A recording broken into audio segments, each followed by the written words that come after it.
Salam alaikum Madani, and welcome to this edition of Budget 2026. Now, Malaysia has seen a remarkable move when it comes to development throughout the years as well, and today is no exception, because today, of course, we will be sharing on Budget 2026. We have a great panel of guests here today as well. Isn't that, Bretton? That's right, and before we bring them on to the show, let's just introduce ourselves first. I'm Brendan Lepal, and standing right beside me right here, so you have a handsome Otto Othman. You're just being so bashful, but thank you very much. Yeah. Yes, well, anyway, we will be with you all the way till 7 p.m. as we go through Parliament together, and as the Budget 2026 will be tabled by our Honourable Prime Minister, and who's also the Finance Minister as well. Now, just to mention this as well, this program is brought to you by the Finance Ministry, and of course, if you want to join the conversation, make sure you hashtag Budget 2026, all right? That's right, and talking about Budget 2026, now this year, Budget 2026 marks the first year of the 13th Malaysia Plan, which is 13MP, and the nation's 5-year economic development blueprint. Now, the Prime Minister, Dato Sri Anwar Ibrahim's, is going to be his 4th federal budget since taking office back then in 2022.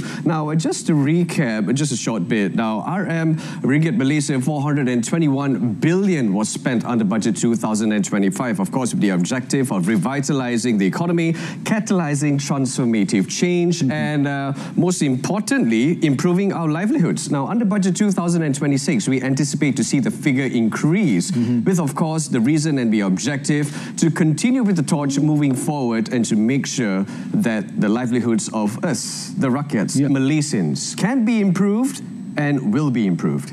And aside from that, have you used already your Sarah? I used just a small portion of it. I don't know about our viewers who are watching at home. If you have already used it, let us know as well, with the hashtag, of course. Yes, exactly. And of course, with the initiatives under the Madani program, there are many initiatives as well. So we hope that more of this budget can be used to our livelihood, just like what you said as well. That's right. And of course, we're not alone, because on the other program, TV1, we have our colleagues from, of course, TV1, which is Hazel and also Ismail. That's right. So they'll bring you the coverage of Budget 2026 in Bahasa. And we're so excited to be here to bring you the coverage of Budget 2026 and to tell you what can be expected under this budget. Yes. Yes, that's right. So without further ado, we believe that we are ready to cross over to our colleagues who are located at Studio N1 right here at Wisma Berita Angkasa Puri. And also, not to mention as well, we have our correspondent from Parliament as well. That's right. Faiz Shahira, who will bring us also the latest updates as well. And also make sure that you click on my RTM Click. That's right. If you cannot watch us live here on TV, you can watch us online as well. Wherever you go, just bring your phones with you, mobile devices, and any electronic devices. You be sure to catch us live. All right. Exactly. And we believe so that we are ready to cross over to N1. Yeah, it seems that, we have Ismail and also Hazel in the studios, as well as Faiz Shahira. And we also have an avatar, not to mention. We have that's someone special that you bring to the studio with us today, Otto. Exactly, that's something to look forward to as well. Yes, that's right. So without further ado, once again, we'll soon cross over to the Studio N1 as when they are ready to have a conversation with us, because they're covering Budget 2026 in Bahasa, and we're so happy that we have 2 languages brought to you under Budget 2026. You can select any of these channels to actually watch us live and be informed. Okay. And it seems that we're ready to cross over with Ismail and also Hazel right now. And as you can see,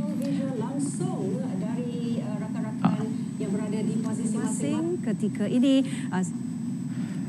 Alright, Hazel and Ismail, how are you guys? Penyampai Otto dan Brandon yang akan turut bersiaran secara serentak dalam bahasa Inggeris melalui saluran di TV2. Otto dan Brandon. Silakan. Hi. Good afternoon, Ismail and also Hazel. Okay, guys, just to let you guys know what's happening here in the studio, we have 2 very special guests in the studio right now. We have our guests, which is, of course, Professor Dr. Melati Nusari, Deputy Dean of Research and Academics, and also Deputy CEO of Asia School of Business, as well as Professor Dr. Nafis Alam, Head of the School of Business and Monash University, Malaysia.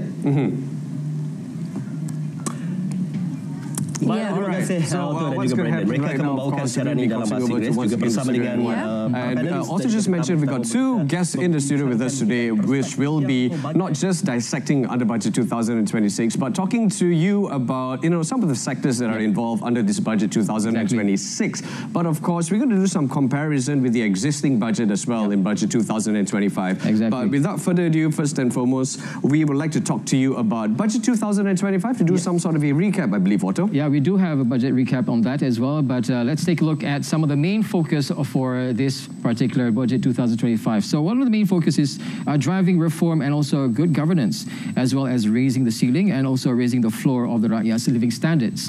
All right, so aside from that, looking at the difference between 2024 and 2025. Right. Now, as we can see, the budget has increased when it comes to the total budget. Last year was 421 billion ringgit as compared to 2024's budget, which is 393.8 billion ringgit. Looking at the operating expenditure, that's for 2025, 335 billion ringgit, while the operating expenses for 2024 was 303.8 billion ringgit. And moving faster, you can see that the development expenditure has dropped from 90 billion ringgit to 86 billion ringgit. Yes, in case if you're actually wondering also why there's a significant drop right there. Now, simply because development expenditure, the primary driver is the need to keep a lid on government borrowings and manage overall debt. Nice. Which is important when it comes to evolving a particular economy and to narrow the gap of existing challenges that are possessed by the world, the economy. Yes, so expenditure and moving is forward, we've got also the social sector. As we can see, 29.9 billion ringgit was spent under budget 2025. The education and training, we see the huge portion of the 29,009 billion ringgit that was spent. We're talking about 15.02 billion ringgit, Otto. Not to mention the healthcare and also population, which is 6.85 billion ringgit. And looking further, we look at local councils and social welfare as well as community services. That's about 2.65 billion ringgit. Yep. While finally, rural and community development, 1.79 billion ringgit. That's right. Looking at the other sectors that we are looking into, we have welfare, national unity, as well as indigenous people, which accumulates to 0.51 billion ringgit. Looking further, culture and youth and sports, that's 0.4 billion ringgit. And I must say that this is my favorite sector, isn't it, Otto? 0.40 billion ringgit that was spent. And moving forward, we've also got the information and broadcasting. That's 0.34 billion ringgit that was spent, Otto. Yes, exactly. And looking at that, land acquisition is 0.02 billion ringgit. Let's take a look right now at the economic sector. Continue with this one, 21.9 billion ringgit. Transportation, 17.56 billion ringgit that was spent on the budget 2025. Of course, this remains, I would say, people will keep this close to their hearts simply because of traveling up and down from point A to point B. Yes. We're not to forget the ECRL construction and the extension of the LRT3, so on and so forth, major highways to link interstates. And as we continue to move forward, we've got also from the finance sector of 7.86 billion ringgit that was spent. And this is, I would say, the second huge portion from this sum, huh? Yeah, I do think so as well. Now, looking at the environment, it's 3.2 billion ringgit. While looking at the trade and industry, 3.13 billion ringgit has been spent on budget 2025. Finally, agriculture, 3.06 billion ringgit. Looking further, looking at energy and also public facilities, utilities, 3.05 billion ringgit. We have communications, 1.02 billion ringgit, and research and development, 0.94 billion ringgit. Feasibility studies, 0.10 billion ringgit, and mineral resources and development, 0.06 billion ringgit. Now, I think it's kind of interesting that we focus also on rare earth materials as well. That's right. I think that Malaysia has a lot to offer when it comes to rare earth materials. So I hope that during this budget, we'll emphasize more on that. Yeah, that's right. And moving forward as well, we're going to be talking about some of the other sectors, I believe, right now. And moving forward, to all the viewers who are watching at home, be sure to actually tune in to us once again. And if you're actually watching us live on TV2, you can also watch us live on RTM Click, Otto. Yes. Now, I'm interested to know as well, since budget 2026 is coming out very, very soon, we want to know from the public, what is their wish list for budget 2026? So let's take a look at this.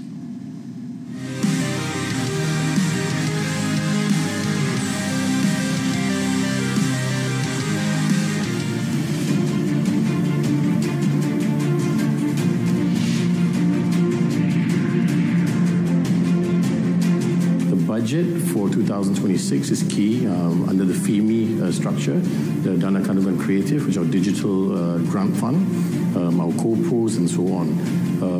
It's vital, and we hope that the Prime Minister and the Minister of Finance as well, who's the Prime Minister, will allow the creative industry to continue to grow. The creative industry of Malaysia brings in over 1.5 billion worth of investment into the country, and obviously the return of investment on people's money or government's money has a massive return in the creative industry.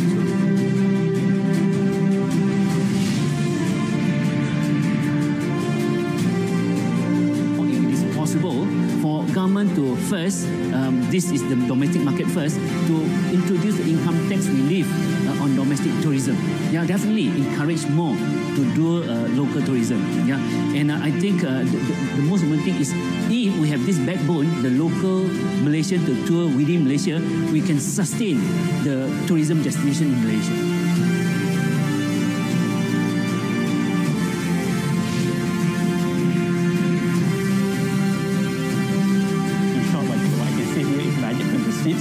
Should connect the big national investment in infrastructure with the everyday users.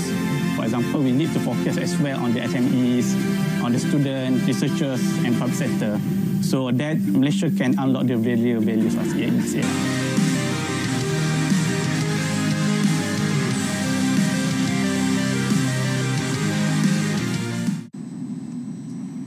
And of course, Budget 2025 is built for today's world, but not to forget for tomorrow's growth. Those are some of the wishes from different sectors with regards to Budget 2025 and what they hope that will come along their way of Budget 2026. And as you can see right here, we are not alone in the studio, apart from our panelists who are here with us, who will be talking. But Otto, who do we bring? We have Cik Rita here. So Cik Rita, what do you think of this year's budget? What is your wish list?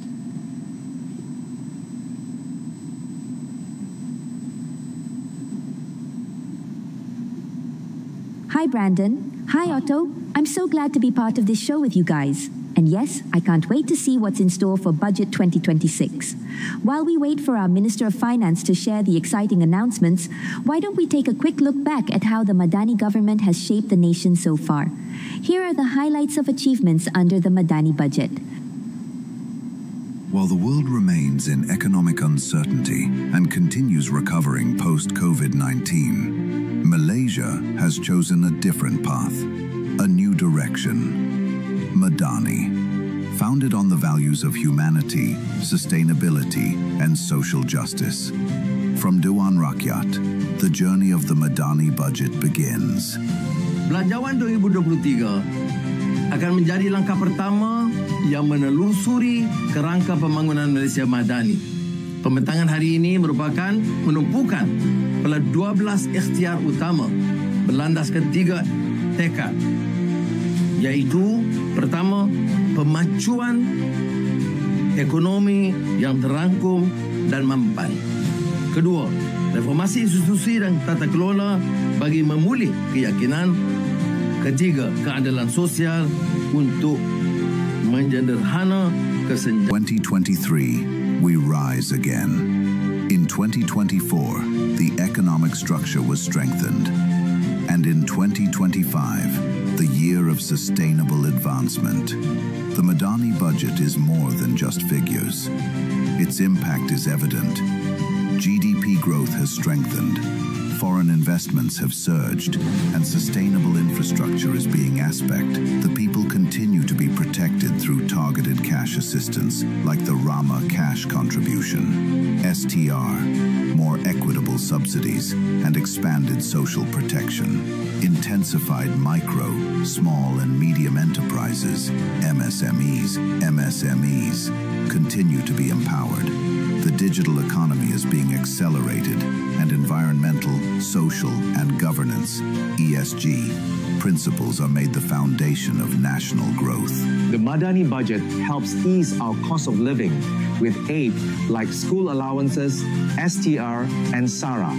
We're grateful for the various funds and incentives to support farmers, planters, and breeders. Progress reaches every corner of the country, From bustling cities to remote villages, Sabah and Sarawak are not left behind. Infrastructure is being upgraded, and the development gap is being bridged, all to achieve regional balance. We now enjoy better infrastructure. With improved internet access, we won't be left behind in this digital age. The budget gives real focus to bridging the development gap between us and Peninsular Malaysia. Thank you for listening to our voices. The impact is felt, seen in the faces of people who are more confident about the future. This is just a glimpse of the diversity that makes up Malaysia Madani. The Madani budget is not just about numbers. It's the government's bold commitment to making every ringgit count for the people. Madani budget, from the nation to the peoples.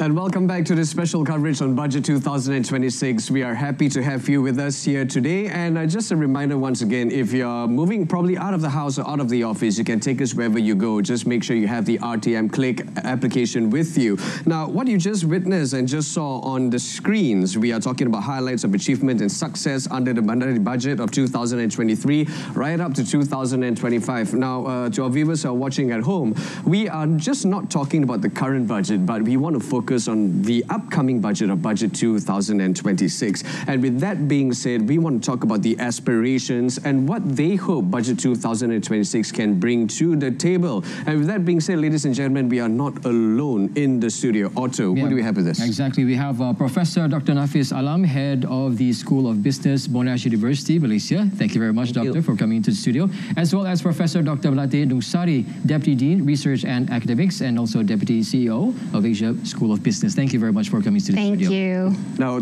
professors, we would like to get your expertise and your opinions and probably some of your advices moving forward. We'll start with Professor Nafis first. Now, Budget 2026, now it emphasizes support for MSMEs, particularly in increasing export markets and financing digital adoption. Now, from your perspective, what are the most immediate barriers of MSMEs face in going digital, and how effectively does the budget address them?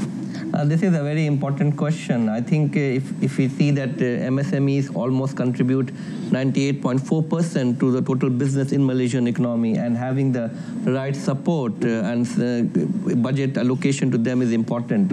One of the areas definitely in the current world is about the digital adoption. And given that lack of resources and funding for MSMEs will be a challenge for Malaysian government as well. Right.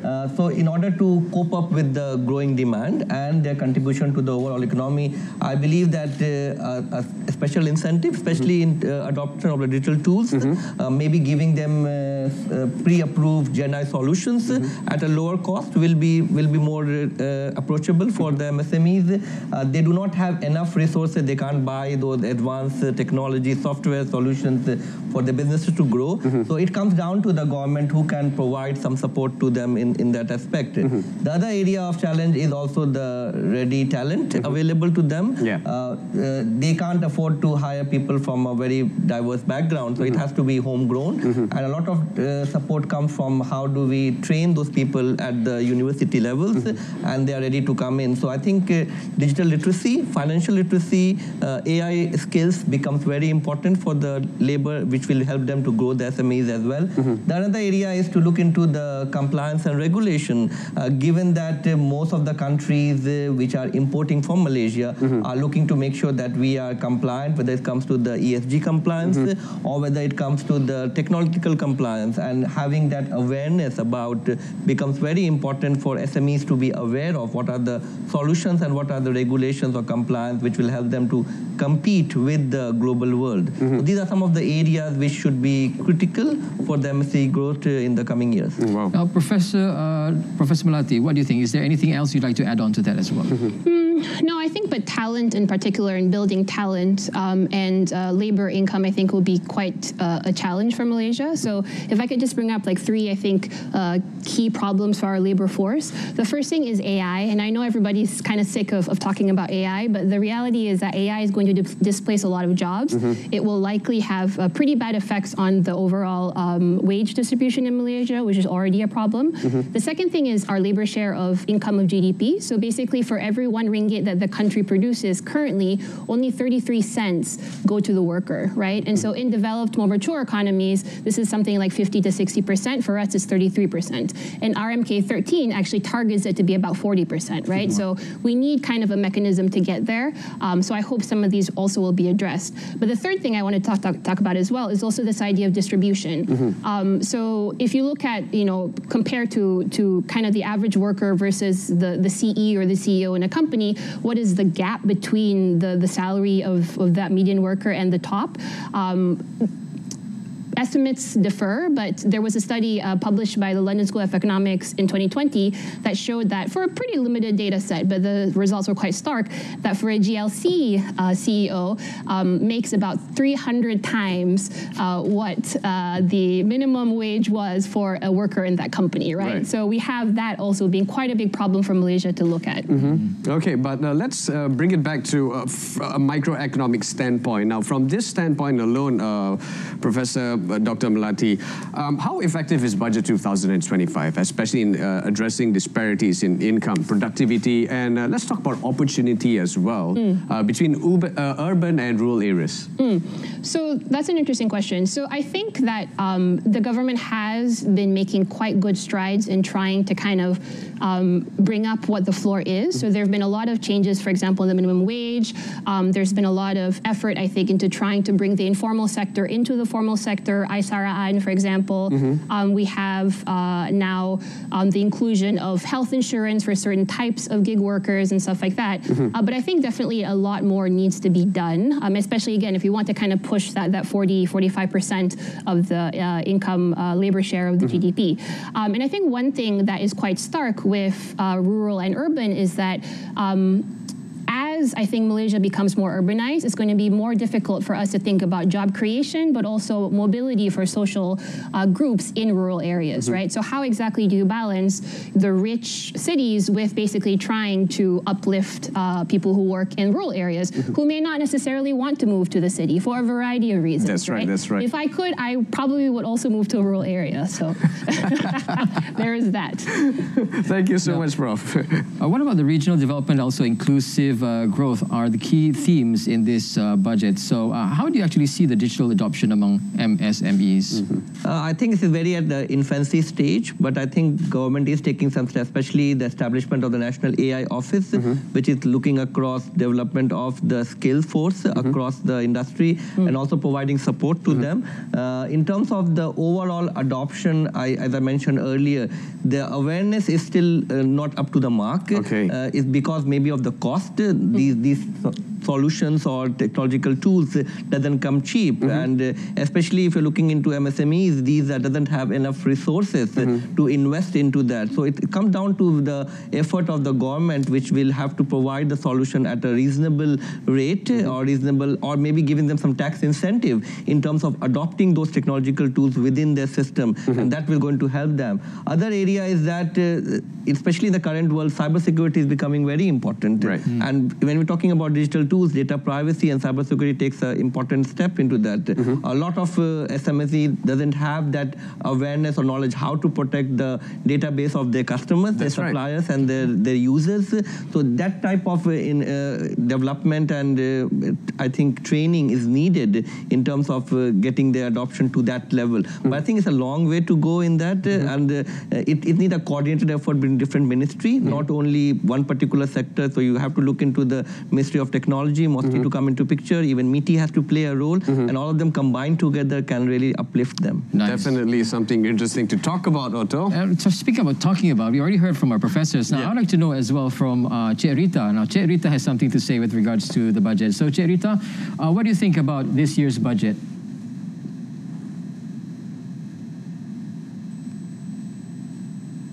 So we've just seen what the Madani Budget 2025 managed to achieve. Not bad at all. But now it's time to look ahead. With the global economy changing faster than your online shopping cart and the way it affects our daily lives, we've got to be smart and prudent in spending. So here's the big question. What do the people really want to see in Budget 2026? Let's find out.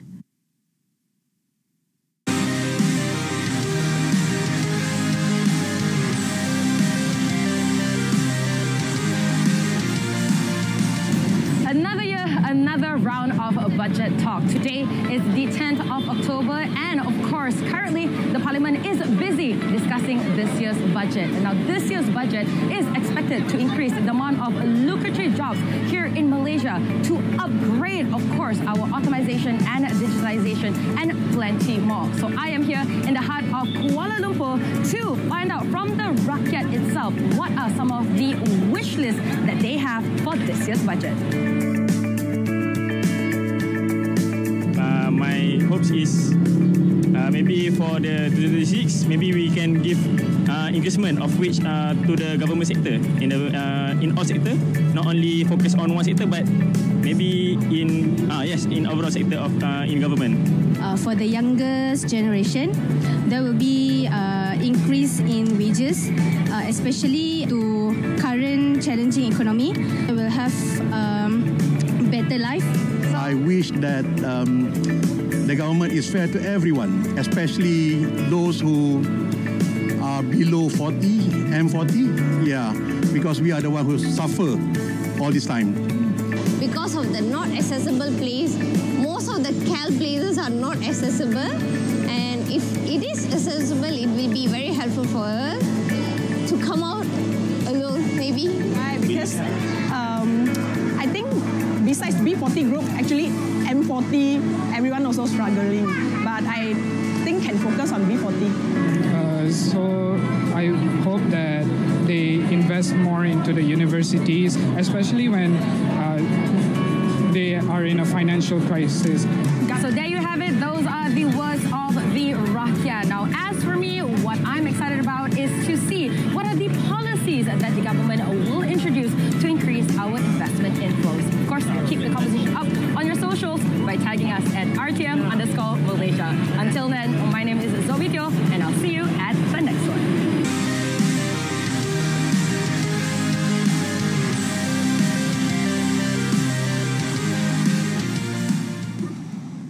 Now, coverage is important, so therefore we are just not gathering some of the coverage as well from guests in the studio, but we went down on ground to talk to the public, especially in the heart of the city centre in Kuala Lumpur, to find out what is their hope for Budget 2026. And of course, joining us back in the studio, let's welcome back Professor Dr. Nafis Alam and Professor Dr. Melati Nungsari. Now, you just saw what was rolled on TV. Now, they've mentioned two things which probably is...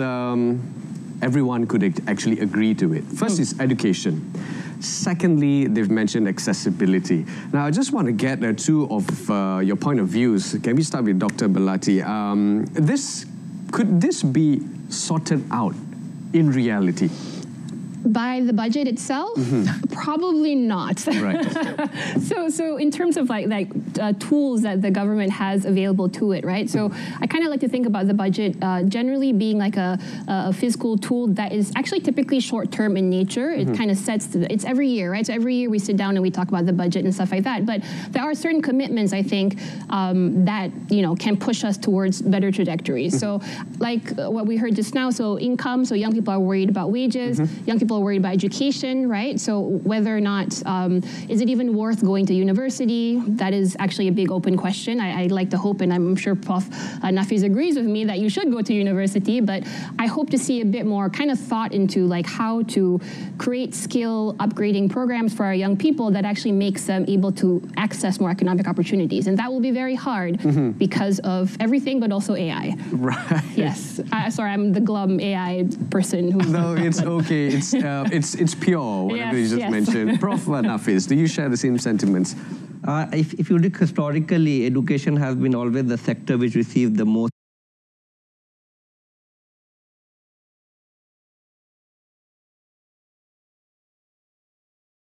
where the money is being spent and how we are raising the aptitude or the qualification of the graduates. In fact, there are a lot of stories in the media. You can see that people having qualification, but they're not getting the right job with the expected. Underemployment is a big problem in Malaysia. So that's become an issue. So I think government need to look at that. Definitely, it's the biggest sector to receive the allocation, but where they are being allocated, how you are reskilling or how you are skilling the graduates. Are we at par with the developed part of the world? Are the Malaysian graduates are ready to be hired by the MNCs? Now Malaysia is attracting a lot of MNCs, especially coming into semiconductors areas and data centers and AI and so on. So do we have the right curriculum in the schools, in the universities to capture that? And this is not going to be fixed in the 1 year. It's going to take a long time. So it's very important to understand that what are the expectations, where are the allocations going, and what is the outcome of those allocations. So I think that's an interesting topic as well. But let's just take a look at what's happening now in Parliament for the budget 2026. It seems that our Prime Minister is getting ready. And I think my guess was right. Turquoise. Turquoise, I think my goodness, I did say this on radio. Yeah, he was going to wear turquoise. Yes. Blue, yeah.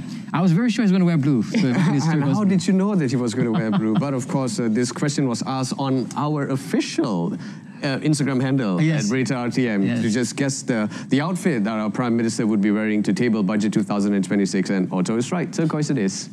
So yes, we will be with you, giving you the latest updates on his attendance in today's budget 2026. We'll give you the updates as well. And yeah, we're looking forward to see what's going to be tabled this around 4 p.m. today. Yes, so hopefully, fingers crossed, everything will go well. Now, as we wait for our Prime Minister to announce and make his way all the way to Parliament, I think, of course, we need to note that the fact that if you want to join the conversation as well, make sure that you hashtag budget 2026 and also join the conversation with our guests here today, as well as me, Brendan. That's right. 421 billion ringgit was utilized under budget 2025, and we probably expect to see an increase in that total budget once again for this year, but we cannot see a huge increase from 421 billion ringgit that was spent, because it's not. It wouldn't be logical if more money is spent, but we just don't receive that money back, and that's number one. And number two, taking into account when it comes to global uncertainty, we're talking about trade wars between a certain country, and most importantly, tariffs, and how we can move around those tariffs to make sure that the livelihoods of the Rakyat is not affected, Otto. Definitely, it's a challenge for us, yes, but then again, it all boils down. Let's go back to Dr. Nafis, Professor Nafis, with regards to the education. Do you think the approach now should be enhanced, but in a certain way, because you're working as well with students, how do you get into their mentality, their minds, to make sure that they probably get the right job or probably progress further? Aside that, government has been doing a lot of in terms of giving programs like TVET and upskilling. But then again, just like what you said, the results might not be achieved that much, but how do we actually enhance it even better in the near future? What do you think? I think right now the education has come to a stage that you need a graduate to be multidisciplinary. You can't be looking into one specialism. In the past, if you are a STEM graduate, you only look into the STEM areas and you don't look into the social aspect of it. A lot of STEM will become irrelevant with AI, actually, yeah. So the same goes back to the social science graduate who do not have any technical expertise. Right. But if you want to be successful in the current job market, I think the critical skills you need to have is definitely, about data skills, critical thinking, and a knowledge of AI as well. You cannot forego AI, because if you're not utilizing into your work, you will lose out. You will lose out into your job market. So I think you have to look at the holistic way of developing the graduate, and that's what we also do at the university level. We provide opportunities for people to learn across different disciplines. So you need to have that skill set which is relevant for the market. What the employers are looking at, they're not going to hire 5 different people for different skills. They're going to look for 5 skills in one graduate. So are we able to impart that into our graduates or not? We are always talking about these are technical skills, you only go to technical institutions, these are social science, you go to these institutions, but I think that's the time is over for now. You need to look into how do we integrate multiple specialities into the graduate so they can stand out and get out the job in the market. Especially with the AI and Gen I, a lot of people are going for automation. Even the consultants from Big Fours are losing jobs. Forget about the young graduates. Can I add something as well to this? Please go ahead. So I think that the other thing that we have been thinking a lot about at Asia School of Business is the idea of continuous learning, right? So this idea where you are basically going to have to keep on re-upskilling yourself, relearning new skills. I just gave a talk yesterday to a bunch of finance people who work in financial industry and telling them, like, look, your jobs may not be available next month, right? People are shutting down physical branches, like fintech is changing so fast. And so this idea of like being able to kind of agilely, continuously learn. And so micro-credentialing, and I want to bring this up because it's very important, I think is going to be actually the future of how education works. It's going to be very difficult to persuade people, I think, to do very long degrees, but in terms of like small certifications that are both taught by universities, so ASB does micro-credentials, for example, but also I think government has to spend a little bit more time encouraging the private sector, employers to actually receive and take micro-credentials as a form of learning, right? And so I think the way we learn will have to change, and I think I hope to see a bit more kind of forward thinking in this round of the budget, thinking about what types of certifications. That's interesting when it comes to micro-credentials over there, right? Do you think that's the way forward? I think so. The big question as well is, like what you mentioned, whether the SMEs are willing to accept this kind of credentials. That's another... Exactly. So I think that you've hammered it completely right. So I think, for example, at ASB, we are ready. We have all the micro-credentials ready. I'm sure Monash has a similar type of thought regarding micro-credentials, but our main issue now is, unlike a lot of different countries, Malaysian employers still do not see micro-credentialing as sort of, I think, a substitute for a college degree, right? And so it makes people have to spend much more longer time in school when, in fact, you could take like a very intensive course and be ready to work in like 3 months, right, or less. So I think we need to think about efficiency of time as well, like what Prof. Nafis was saying, and what actually works. I think it's also important to look into the HRDF, how we are targeting, because every institutions are contributing towards the skill fund, right? So and there's a lot of funds. And a lot of money available. I think ASB get a lot of beneficiary from there as well. We do. We like the HRDF. That's kind of interesting for what you're saying, but we're going to go for a short break and take a look at the wish list of Budget 2026. So let's take a look at that.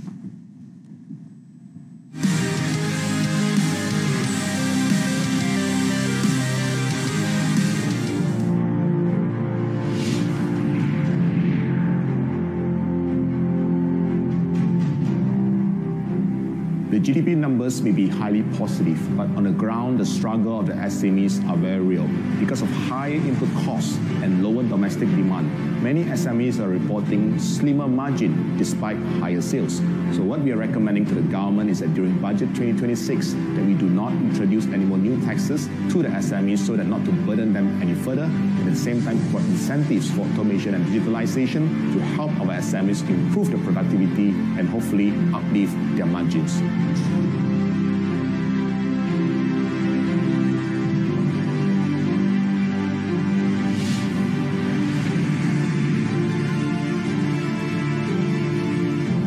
My wish list for Budget 2026 is that there are some dedicated fund that is allocated for strengthening between the industry players and the TVET institutions, because I believe that by having this strong collaboration, we'll not only provide skill sets that is demanded by the industry, we can also provide preparation for the graduates for their future technologies that will be happening in the industry.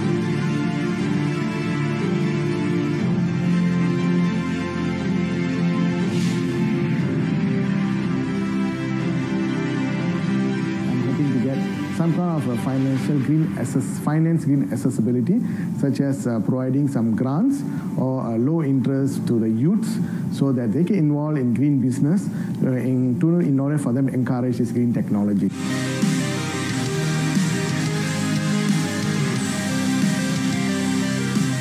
In 2025, Malaysia's economy remained resilient despite ongoing global trade tensions. First quarter GDP growth recorded 4.4%, driven by household spending, investments, and the construction sector. This momentum continued into the second quarter, placing the economy on track for a projected annual growth of 4 to 4.8%. Inflationary pressures continued to ease. As of June 2025, the inflation rate fell to 1.1%, the lowest in 52 months. Structural reforms, including the expansion of the sales and service tax, minimum wage increase, and targeted subsidy rationalization, had minimal impact on inflation. which is expected to remain low between 1.5 and 2.3%. The labor market also strengthened. Unemployment fell to 3.0% in May 2025, the lowest since April 2015, with the number of jobless individuals declining by nearly 6% compared to the previous year. This reflects a continued recovery in job creation. The government remains committed to fiscal consolidation. The deficit was successfully reduced to 3.8% in 2025, continuing its downward trend since 2022. This was supported by increased tax revenue and more effective spending, including the shift to targeted subsidies. As a result, fiscal space was created to strengthen support for the people, healthcare, education, and transportation. Federal government's new debt has also consistently declined from nearly 100 billion ringgit in 2022 to just 76.8 billion ringgit in 2024. This commitment is reinforced through the Public Finance and Fiscal Responsibility Act, which sets a target of a 3% deficit and national debt not exceeding 60% of GDP. As of early August 2025, the ringgit emerged as one of the best performing currencies in Asia, appreciating by 5.8% against the US dollar. This confidence is driven by strong economic fundamentals and growing international investor trust in Malaysia. Meanwhile, key infrastructure projects are actively underway. From LRT3, the ETS to Johor Bahru, the RTS link to Singapore, the ECRL, to the Juru Sungai Dua elevated highway. Healthcare access is being enhanced with the construction of Hospital Sultana Amina II, while climate resilience is strengthened through flood mitigation projects. In Sabah and Sarawak, priority is given to the Pan-Borneo Highway, clean water supply, and rural electrification to ensure more balanced development. Overall, Malaysia moves towards Budget 2026 with strong economic fundamentals, improving fiscal strength, and growing investor confidence. This is a crucial foundation in realizing the aspirations of the economy Madani towards a more just, competitive, and prosperous nation for all.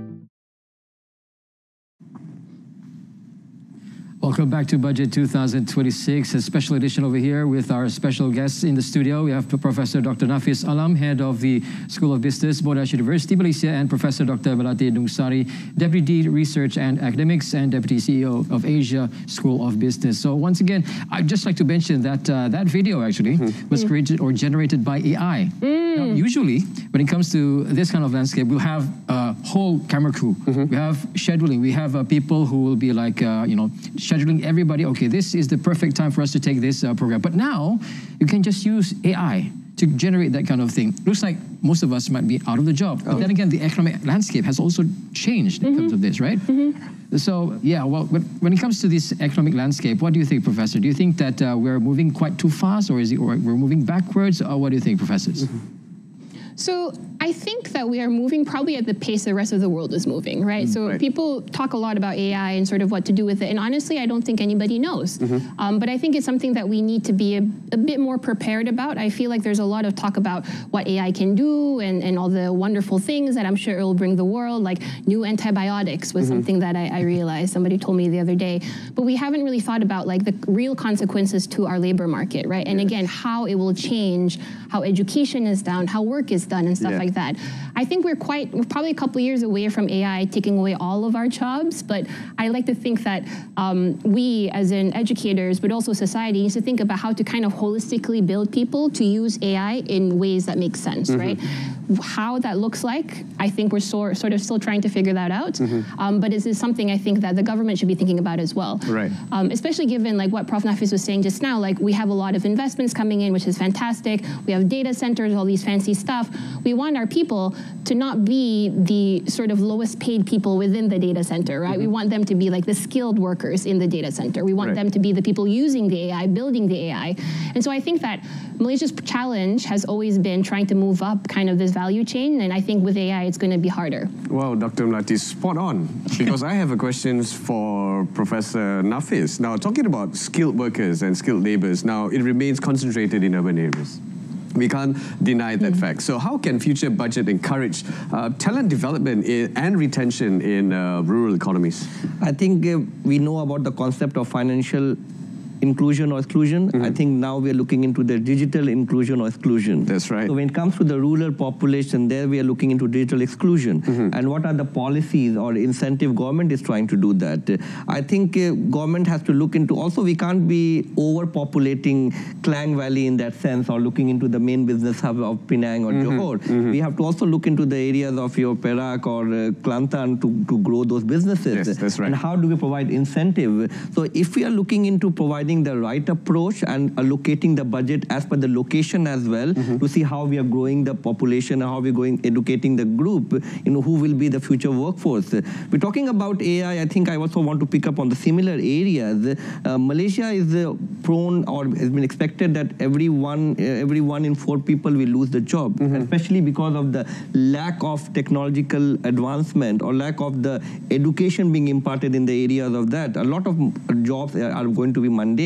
So it's a challenging situation. So are we looking at the excessive allocation to the education sector, or are we going to take out some funding from there and looking into the technology sector, looking into the funding some of those incentive where you are going to reskill or upskill the people into the technology? So I think that's the approach government need to take, whether you are looking into the basic education or you're looking into the education which is required to move with the rest of the world. I think that's a turning point for government or policymaker to think about. I think it's about the allocation of the budget rather than looking into the total allocation of the budget. It's very important that technology sector need to have a higher allocation when it comes to the, and also to provide incentive or some tax break or giving some extra benefit for the organizations who are going to adopt that, especially for the MSME sectors, which are the backbone of Malaysian economy. I think that's the government need to look into how they are going to allocate the budget this time. Now, there's something itching behind the back of my head. When we're looking at a lot of jobs being taken over by AI and seeing that we're more focused on AI, data centers and all that, we know for a fact that we're building data centers here in Malaysia. Thus we know that the job scope there's an opportunity for a job there. But at the end of the day, there's something itching behind my back where I'm thinking that maybe the end game towards this is that we shall not have any more jobs because technology is going to take over it. So we'll have new jobs. We'll create new stuff that will probably not the normal maybe accounting job, or which may not be a worse off world, right? Yeah, Ideally it would be a better world. We would all be happy, like the people in that Pixar show where we're all like watching TV and eating nice food. But I think the question is then what, right? If we don't work, then what? I'm fine with not working, but you need to tell me what to do for the next 40 years. Right.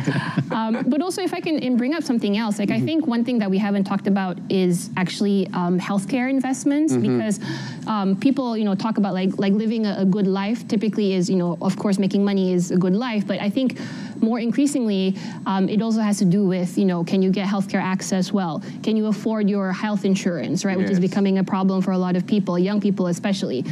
Do you have to queue up for 9 hours with your sick mother at a KKM hospital, right? So I think, and I hope, and I promised some loved ones who work for KKM that I would bring this up, that more money will be allocated to public hospitals because they need it and they deserve it. Right.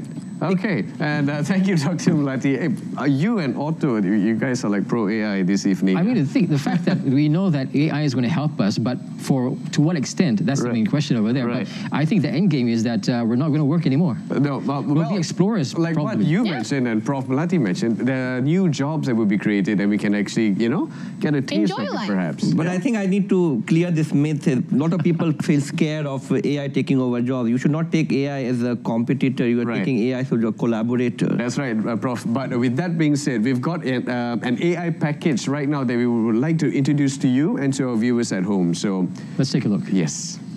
Budget 2026 will continue the momentum built on the strong foundation laid by the previous 3 Madani budgets.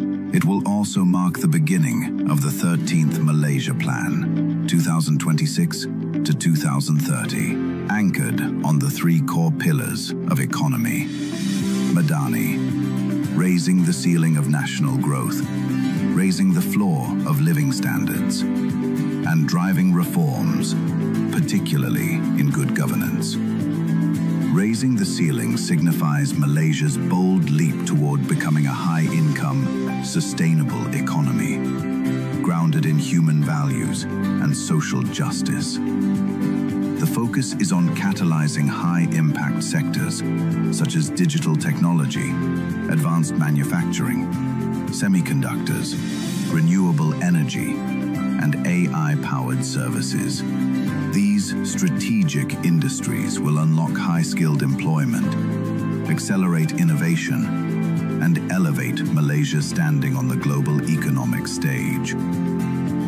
This initiative is further reinforced by the new investment incentive framework, strategically enhanced to accelerate Malaysia's industrial transformation journey.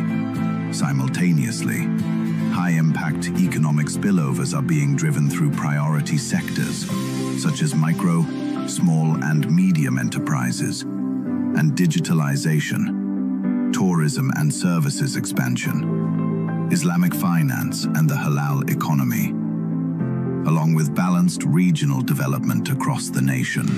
Raising the floor focuses on improving the lives of the people, ensuring that economic growth genuinely translates into better quality of life.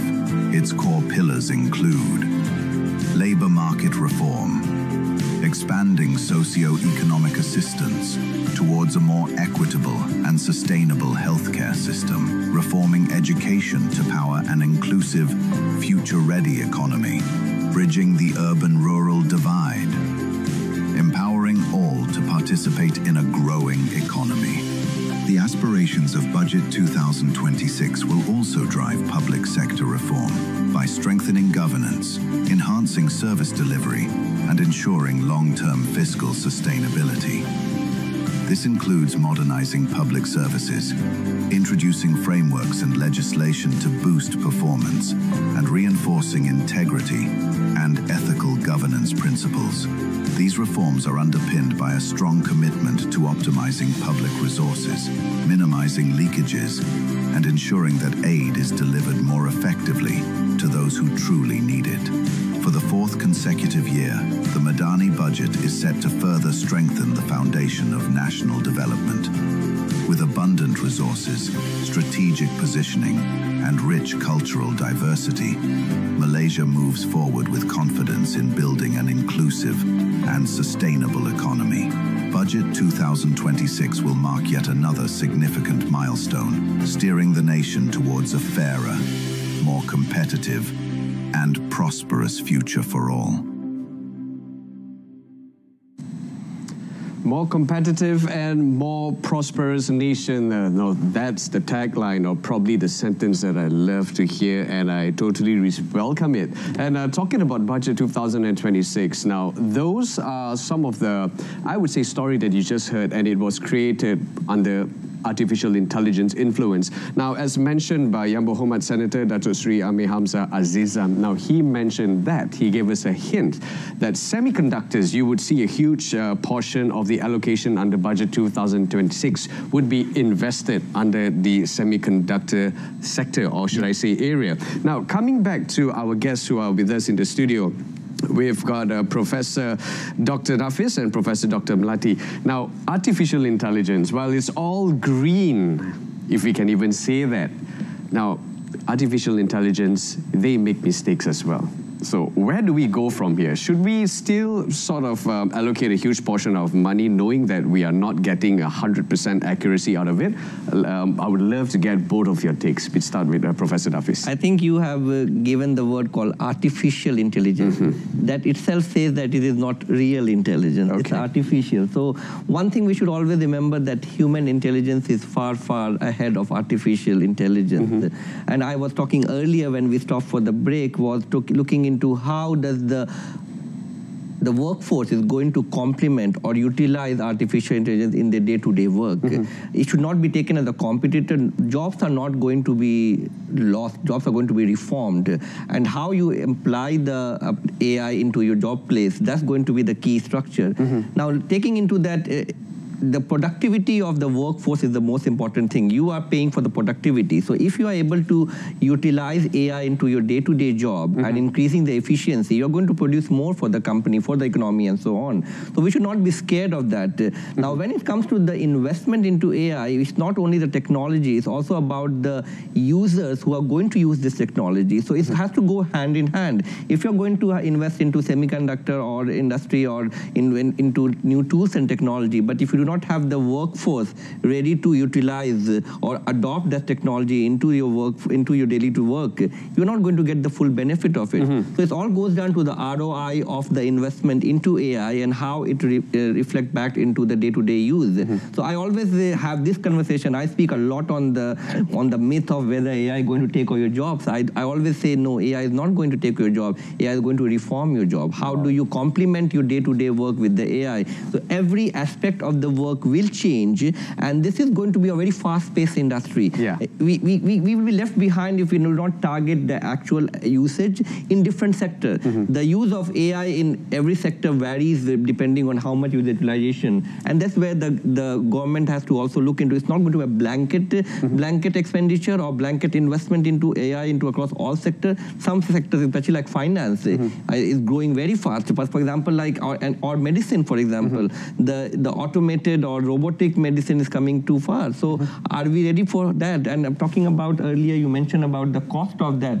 It also goes down to this, whether we have paying enough or not, or are we able to adopt the medical technology for the workforce, for the Rakyat in that sense. So I think we should look from a different perspective rather than being scared. I think it will be opportunity for all of us. Okay. I think it's a matter of perspective on how you see it, and yeah, definitely.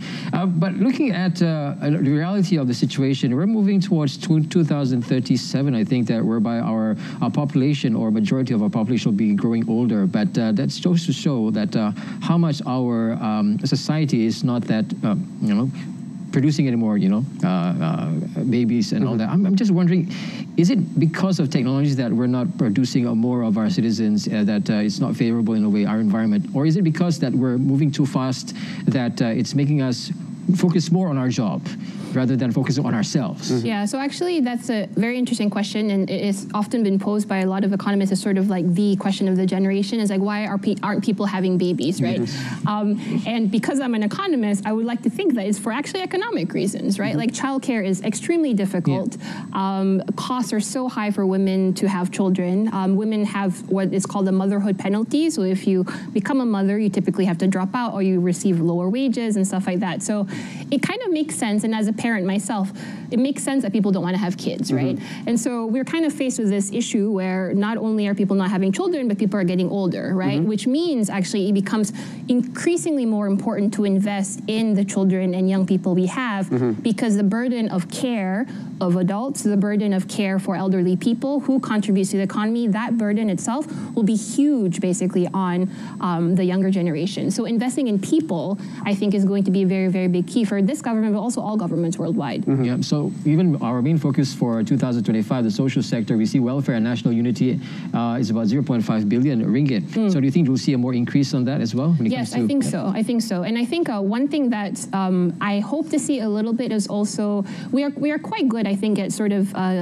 creating budgets that provide social support, but we don't quite have very good mechanism or kind of phase ways for people to get out of that support, right? So it's kind of like, if you need help, I think typically you are able to get it, but how do we sort of incentivize you to have more mobility socially, to kind of work more, higher paying jobs, bridging jobs, right? So bridging programs that bring you from sort of not so good jobs to higher jobs. So I'm hoping to see a little bit more of that kind of flavor of stuff in the budget as well. Education. Now, do you think that because the largest chunk as well on social sector, it seems that a lot have going to education and training.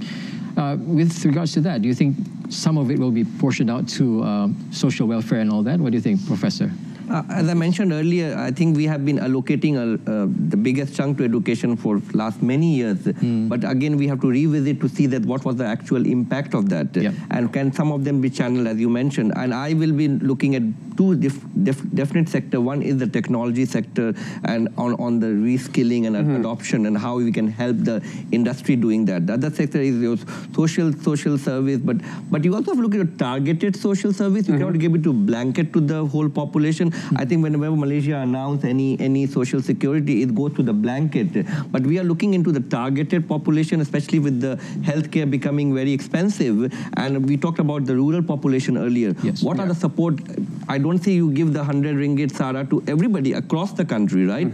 But there will be people who will be more in need, maybe in rural sector because of the lack of opportunity to work and so on. So it has to be looking into the overall economy and look into the targeted approach rather than a blanket approach, and that's how the things will change. All right, as you can see on screen right now, that's live in Parliament, where Dr. Sri Anwar Ibrahim, Prime Minister of Malaysia and Minister of Finance, is making his way in the Parliament vicinity to, of course, table Budget 2026. And we're so excited for this one, Otto. Oh, definitely. And what would you like to see?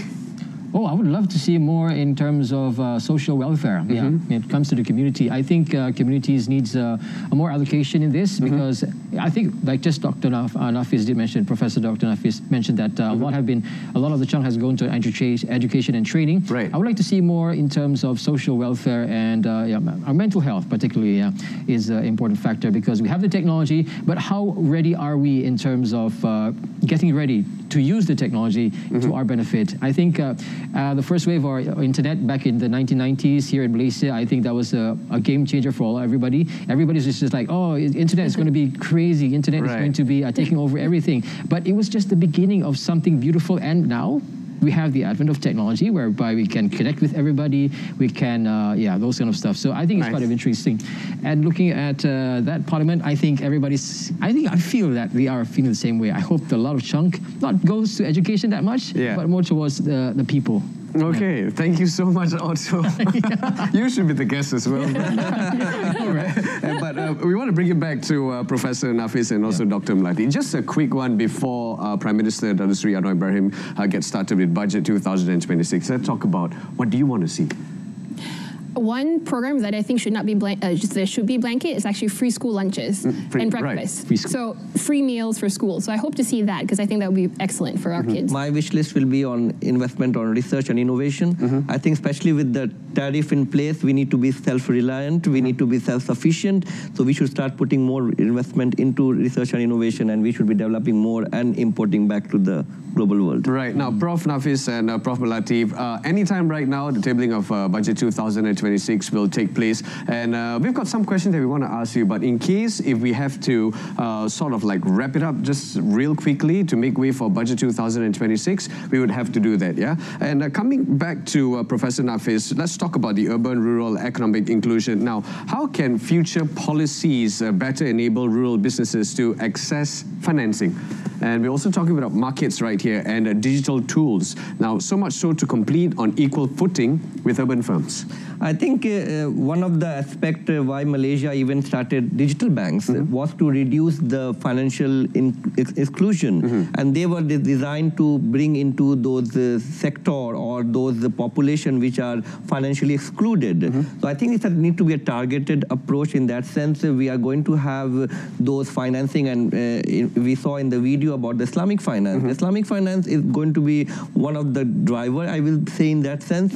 Malaysia is 43% of the financing come from Islamic finance sector. Right. So, and one of the main principle of Islamic finance is to look into the community, is to look into brotherhood, how we grow the productivity and how we help the community. So I think most of these financing or funding opportunities are for the rural, urban sector or to the main industry location. Is what happens happen to those rural areas where we have the labor, we have even land, resources? Are we providing any incentive for the companies to move into that? I think Malaysia has a good connectivity in terms of your technology, in terms of your highways and so on. But I think we haven't leveraged much on it, and it should be time to do that. Okay, that's quite interesting, Professor. But of course, looking right now, our Prime Minister is in the Parliament House right now, and any moment from now, we'll be waiting for the coming up live Parliament, Honourable Prime Minister and Minister of Finance, Datuk Seri Anwar Ibrahim, as he unveils Malaysia's budget 2026. Atas kami berhimpun, dipun anugerahkan taufikmu, hidayahmu, dipun menyuluh memandukan pada kita kami berunding, menimbang, bertukar fikiran pada segala perkara yang dibentangkan dengan saksama serta berkeamanan, menjunjung perintah dan kebesaran Allah, mudah-mudahan berlebih-lebih keamanan, kemakmuran dan kesejahteraan bagi negara Malaysia serta penduduknya sekalian. Ya Allah, dipun doa kami diperkenan. Amin. Ya Tuhan seluruh alam sekalian. Aturan urusan mesyuarat dan usul DR 30 2025 Raun Undang-Undang Perbekalan 2026 bacaan kali yang kedua.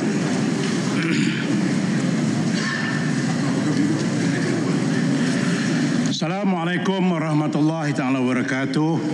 Salam sejahtera. Dengan ini dipersilakan Yang Berhormat Menteri Kewangan untuk kemukakan rang undang-undang ini. Silakan. Assalamualaikum warahmatullahi wabarakatuh dan salam sejahtera. Tuan Sri Yang Ketua, saya mohon mencadangkan bahawa rang undang-undang bernama suatu akta bagi mengeluarkan sejumlah wang dari kumpulan wang disatukan untuk perkhidmatan bagi tahun 2026 dan bagi memperuntukkan jumlah wang itu untuk perkhidmatan bagi tahun itu dibacakan kali kedua sekarang. Silakan. Alhamdulillahillazi anzala ala 'abdihi al-kitaba wa lam yaj'al lahu 'iwaja. Wa salli wa sallim ala rasulihil karim wa ala alihi wa sahbihi ajma'in. Tuan Sri Yang Ketua, yang berhormat rakyat yang mengikuti sidang, belanjawan tidak hanya menghidangkan angka serta perangkaan perbelanjaan. Tidak juga satu lembaran teknikal yang hanya berbicara soal fiskal dan tahap kesihatan keuangan negara.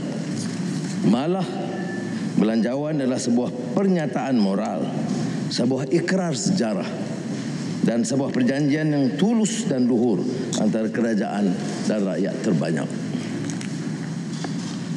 Firman Allah SWT, wa atizal khurba haqqahu wal miskina wa ibnas sabil wa la tubazzir tabdhira innal mubazzirina kanu ikhwana asyayatin wa kana asyaitanu li rabbih kafur. Maksudnya, berikanlah kepada kerabatmu dan orang miskin serta orang musafir akan hak masing-masing. Dan janganlah engkau membelanjakan hartamu dengan keadaan yang boros, membazir, yang melampau-lampau. Sesungguhnya orang yang membazir itu ialah saudara syaitan, dan syaitan itu pula ialah makhluk yang sangat kufur kepada Tuhannya.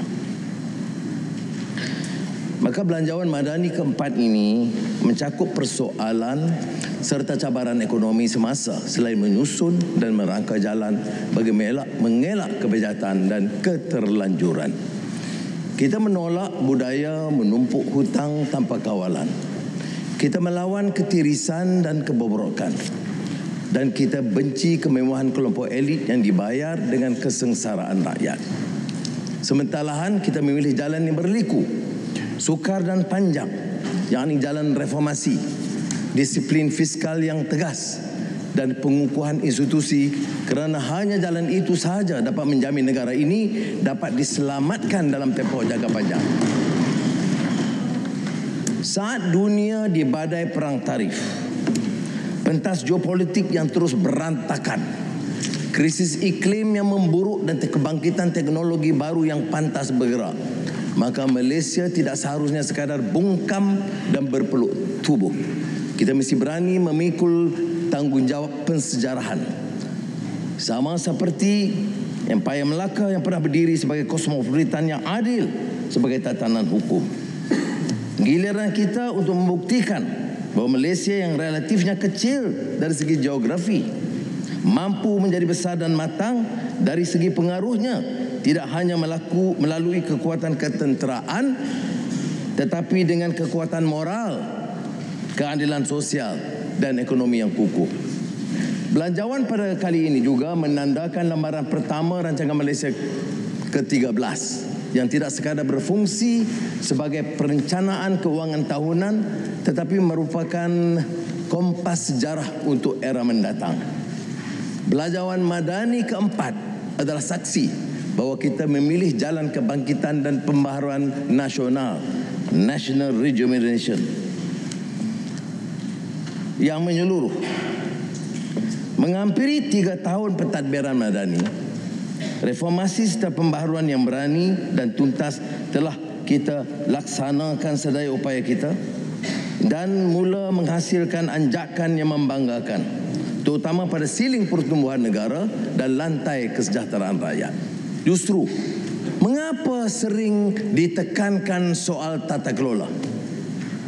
Jawabnya, langkah-langkah seperti undang-undang, Rang Undang-Undang Perolehan Kerajaan, Akta Keuangan Awam dan Tanggungjawab Fiskal dan pindaan Akta Audit membantu meningkatkan keyakinan pelabur, melonjak indeks daya saing negara kehingga 11 anak tangga, mengukuh nilai ringgit dan akhirnya lebih penting, menjana pekerjaan baru untuk rakyat, menurunkan kadar pengangguran kepada 3%, iaitu yang terendah dalam tempoh sedekad.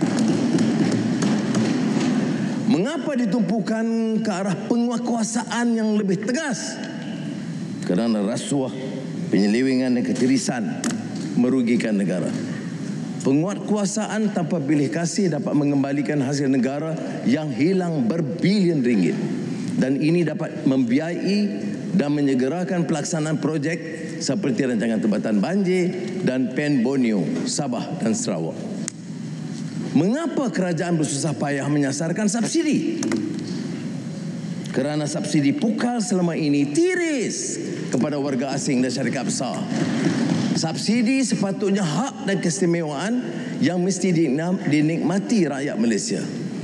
Disebabkan penjimatan subsidi diesel, kita dapat meringankan hidup rakyat melalui ikhtiar seperti SARA untuk semua yang diluncurkan Ogos lalu. Kerangka besar Madani adalah untuk rakyat. Memastikan kita punya kemampuan menyediakan kemudahan untuk rakyat, mencipta pekerjaan, menjana pendapatan dan meringankan kos sara hidup. Saya yogia mengangkat tema belanjawan Madani keempat, belanjawan rakyat, setelah berani mengusung reformasi, kini masa memulangkan hasil.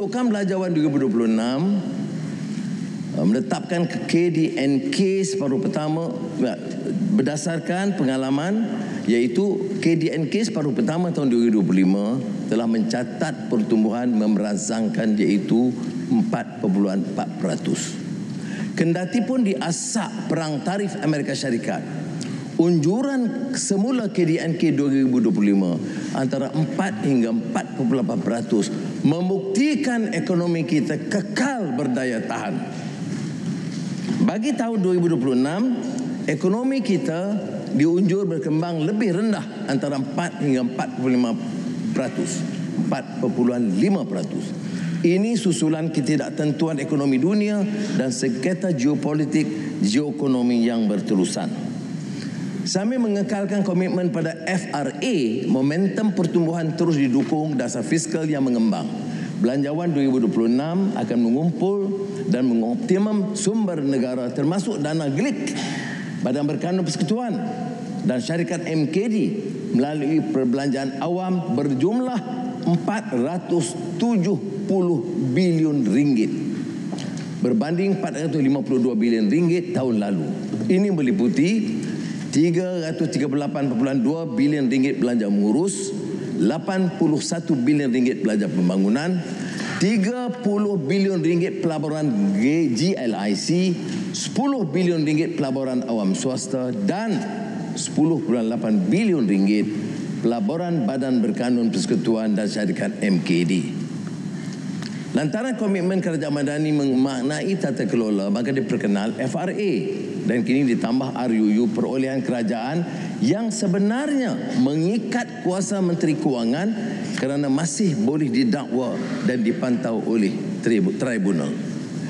Di bawah Madani kita telah menurunkan defisit fiskal 2022 55%, 2023 5%, 2024 4.1%, 2025 3.8%.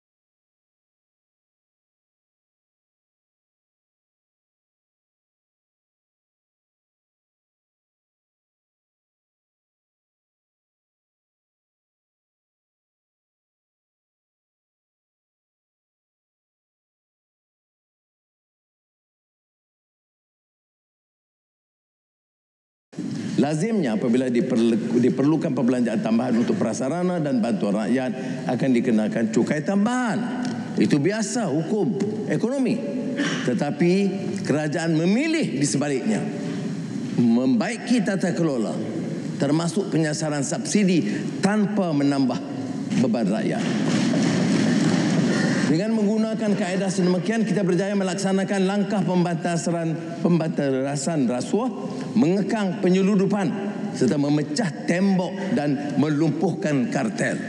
Sejak di bawah Madani, badan-badan pegang kuasa, Suruhanjaya Pencegahan Rasuah Malaysia, tabik kepada mereka, Polis Diraja Malaysia PDRM, Kementerian Perdagangan Dalam Negeri dan Kos Sara Hidup KPDN, Jabatan Kastam Diraja Malaysia JKDM dan Suruhanjaya Persaingan Malaysia MYCC. Dan saya betul ambil perhatian kerana berapa jumlah yang kita capai perolehi dari rampasan dan kutipan medal penalti, rekod dalam sejarah kita dan rantau kita. Penalti yang dirampas dan kutip untuk 2023 dan 2025 mencecah hampir 15.5 bilion ringgit. Terbaru PDRM berjaya menumpaskan sindiket haram terancang di Pulau Pinang dan Pelabuhan Kelang.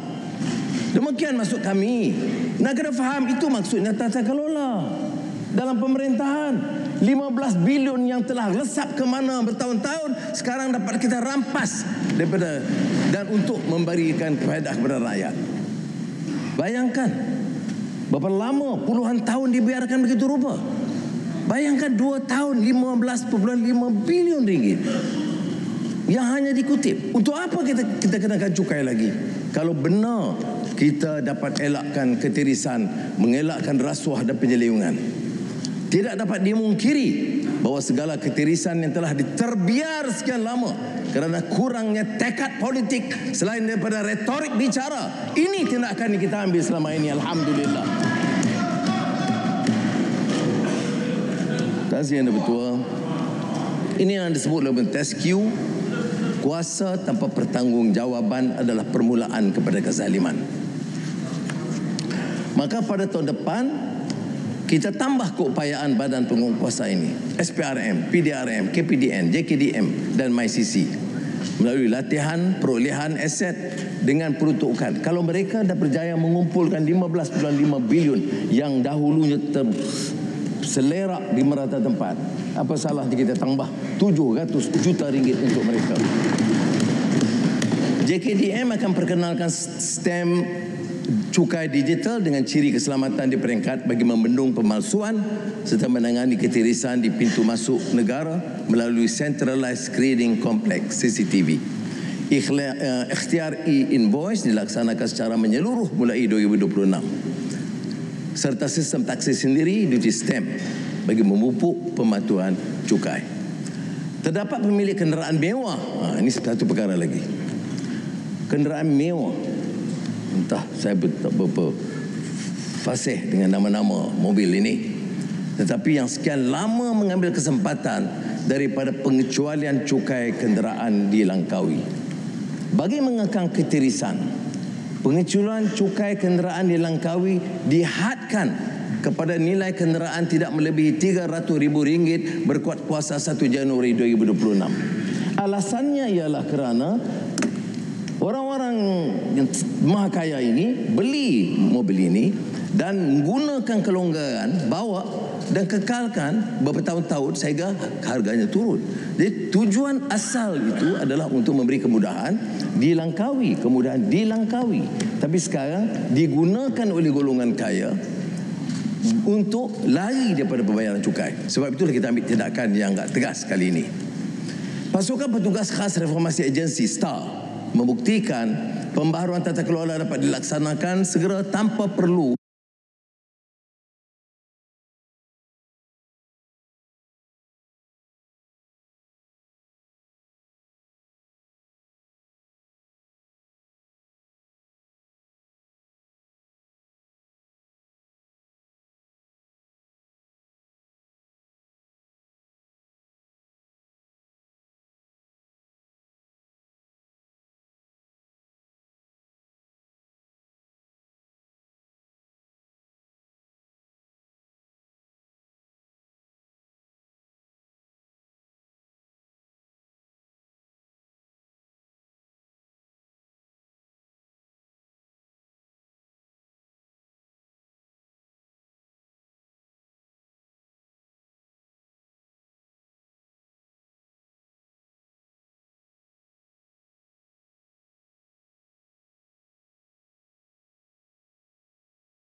Malaysia.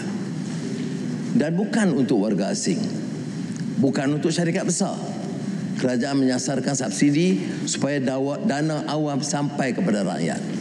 Saya bagi beberapa contoh. Kita tahu bahawa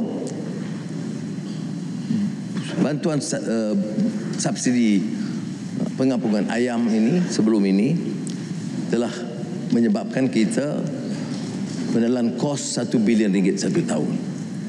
Tetapi pengampungan ini telah berjaya menjimatkan RM1 bilion dan harga ayam tetap terkawal.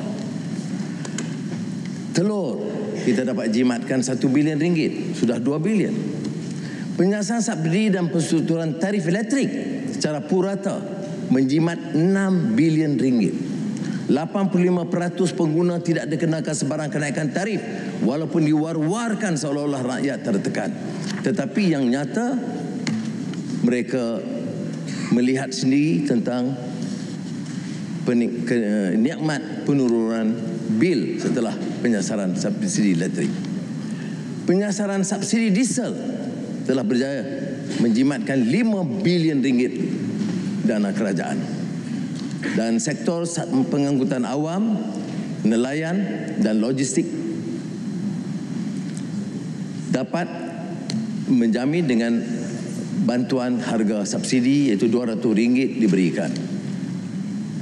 Penyasaran subsidi RON 95 yang amat digeruni dan kempen besar-besaran menentang, tapi setakat ini berjaya menjimatkan 2.5 bilion ringgit wang kerajaan.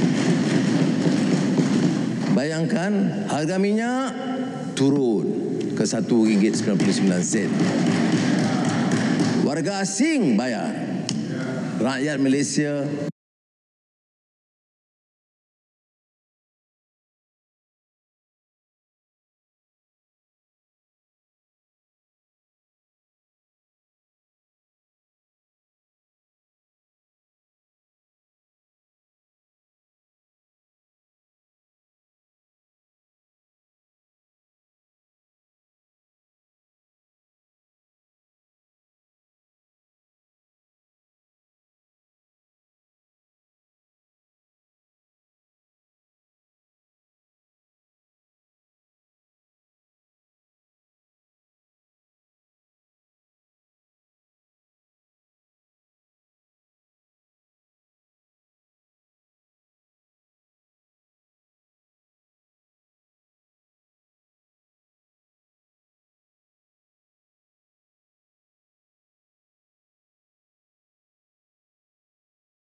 membolehkan ikhtiar madani untuk rakyat dilaksanakan. Sejati madani, yakni jawatan kuasa kampung, menjalani kegiatan ekonomi yang mereka tentukan dengan dana sehingga RM100,000. Sejak 2024, lebih 9,500 aktiviti menambah pendapatan komuniti dijalankan. Termasuk umpamanya Kampung Sungai Rotan, Perak, yang menjana sehingga RM90,000 sebulan melalui projek kolam memancing. Kampung Hiliran Jejawi, Terengganu, mengusahakan santan, kelapa parut dan krisik dengan pendapatan bulanan RM40,000. Saya melihat juga sendiri di beberapa tempat di Perak di mana disediakan drone dengan keuntungan lebih RM30,000 sebulan. Tahun depan RM1 bilion disediakan bagi memperhebat ikhtiar madani untuk rakyat. Sejati madani diperluas untuk melibatkan anak-anak muda menambah pendapatan komuniti seperti program mesin layan diri atau di bidang pertanian, khususnya sistem pengairan baja.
Syarikat dan individu berpendapatan perniagaan yang menyumbang untuk program Kampung Angkat dan Sekolah Angkat Madani, Sejahtera Madani, layak diberi potongan cukai pendapatan. Ikhtiar perkhidmatan bergerak madani menerima RM110 juta bagi memastikan masyarakat desa dan pedalaman mendapat perkhidmatan kerajaan secara terus. Umpamanya, penuntut universiti awam bidang sains, kejuruteraan, perubatan, kejuruteraan dan kejuruteraan turun ke kampung-kampung, memberi khidmat dukungan kepada rakyat seperti pembaikan saringan kesihatan dan pembudayaan sains, teknologi, kejuruteraan dan matematik STEM di sekolah. Perkhidmatan bergerak Sabah Sarawak diperluas ke 19 kawasan baru, termasuk Kampung Karamuak Sabah dan Telang Usan Sarawak. Bank Simpanan Nasional menambah 4 lagi untuk kemudahan untuk berjumlah 20 bank bergerak, sementara mahkamah bergerak diperluas meliputi mahkamah boroh bergerak dan mahkamah kanak-kanak bergerak. Saya telah turut berjumpa dengan kepimpinan semua negeri untuk memahami keutamaan projek pembangunan negeri. Justru perencanaan RMK 13 telah mengambil kira permohonan semua negeri. Umpamanya Pulau Pinang, projek penyuraian trafik plus dari tol Juru ke tol Sungai Dua. Perak, pembangunan kompleks terminal regasifikasi RJT. Ketiga, di Lumut.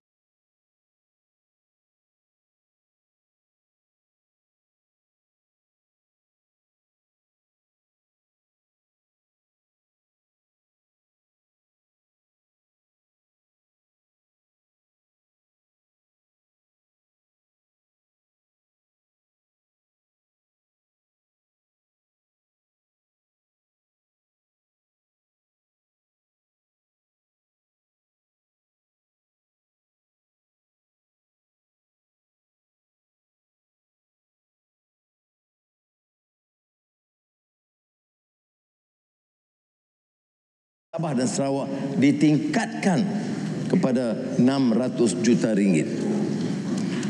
Kendatipun kawal selia bekalan elektrik diserah sepenuhnya kepada Sabah sejak Januari tahun lalu, Kerajaan Persekutuan menetapkan dan menyediakan 1.2 bilion ringgit untuk menjamin kelangsungan bekalan di Sabah.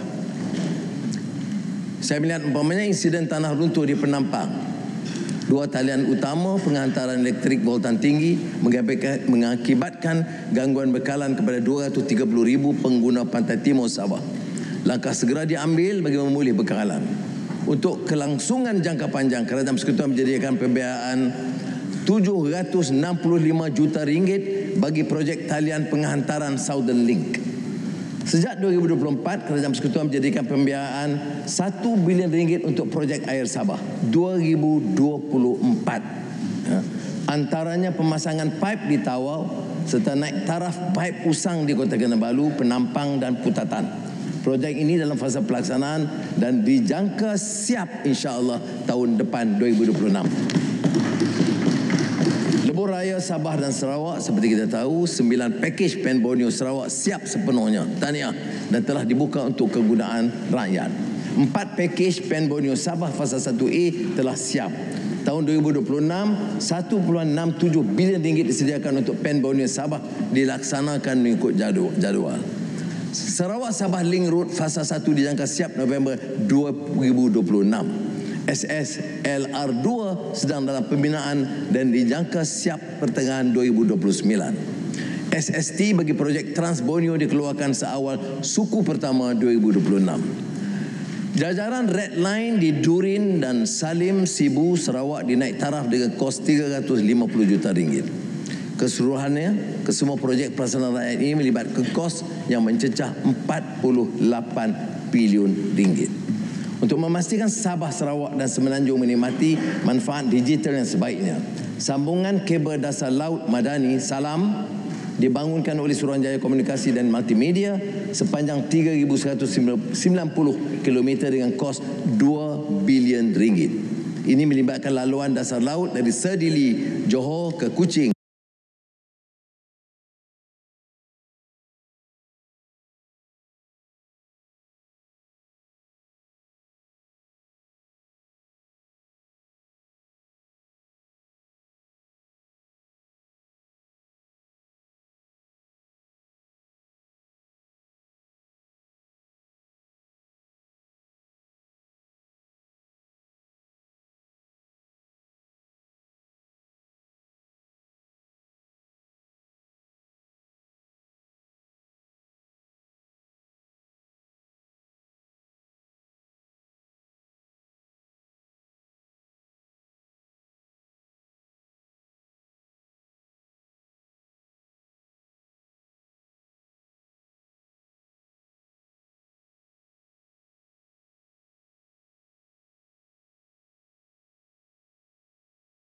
kejayaan besar.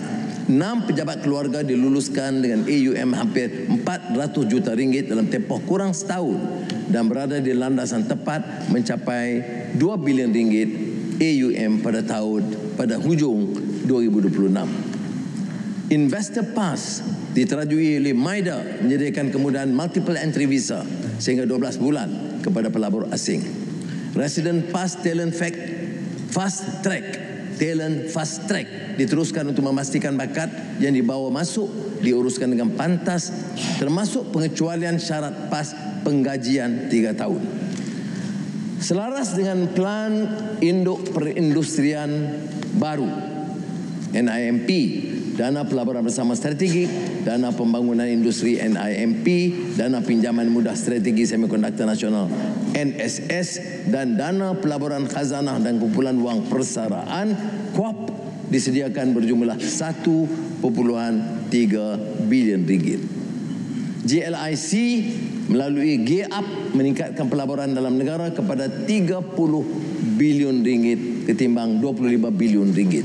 Dana Pemacu KUAP 1.2 bilion ringgit akan membuat pelaburan bersama dengan pengurus dana swasta bagi membiayai syarikat atau pasaran sedang berkembang. Program syarikat mid-tier khazanah 250 juta ringgit membina keupayaan syarikat peringkat pertengahan. Startups menyumbang 1 bilion ringgit KDNK dan menjana 82,000 peluang pekerjaan. Justru dana perintis KUAP dan jelawang kapital khazanah ditingkatkan kepada 750 juta ringgit.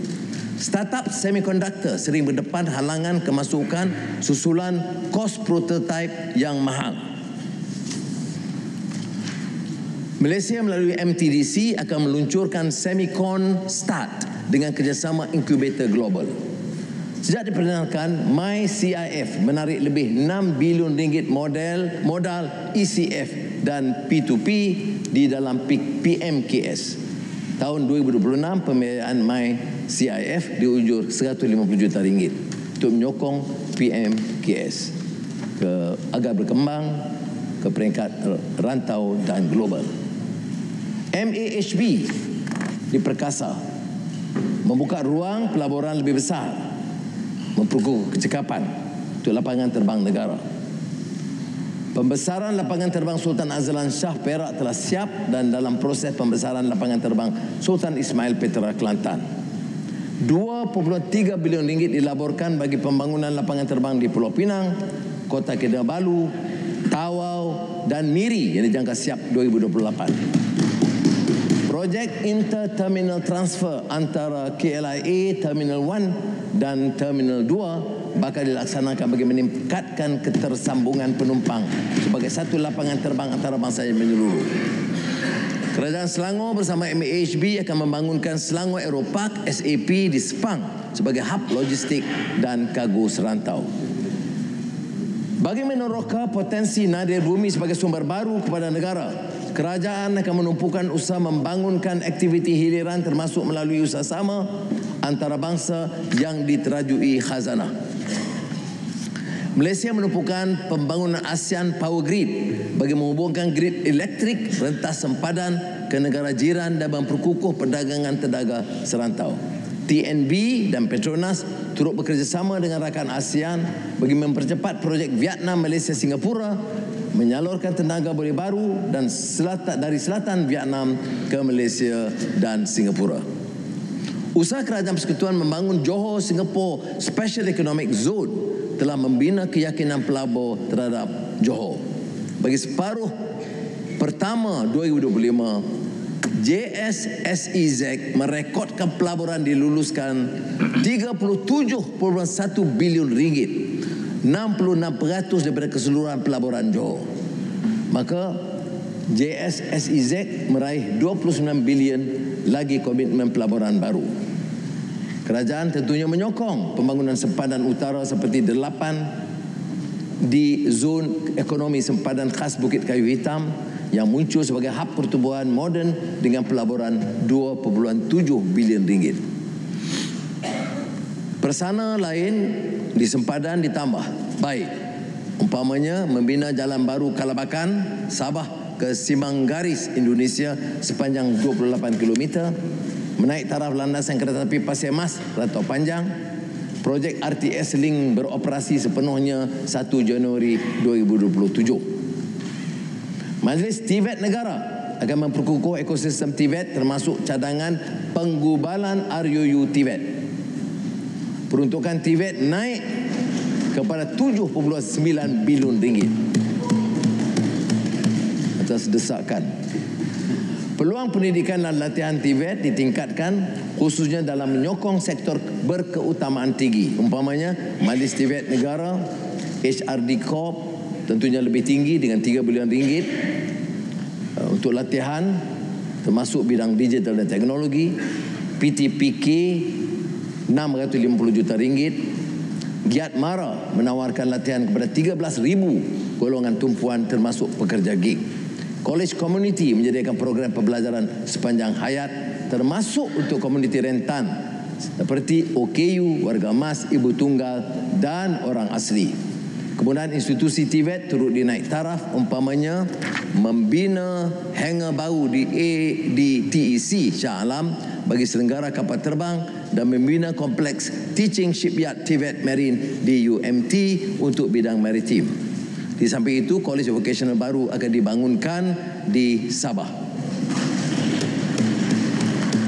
Sistem kewangan Islam tidak harus lemah dan laih dan lesu dengan tradisi lama. Ia perlu berevolusi, memenuhi tuntutan hari ini, malah berupaya memimpin penyelesaian yang ampuh untuk kesejahteraan umat. Kerajaan perkenalkan model pembiayaan musyarakah dan murabahah. Pusat Kewangan dan Perniagaan Antarabangsa Labuan berhasrat menjadikan hub kewangan Islam digital dan memperkenalkan global tokenisasi sukuk. iTekad dengan dana padanan 35 juta ringgit diperluas daripada usahawan mikro kepada penerima yang ingin meningkatkan kemahiran mereka untuk pekerjaan.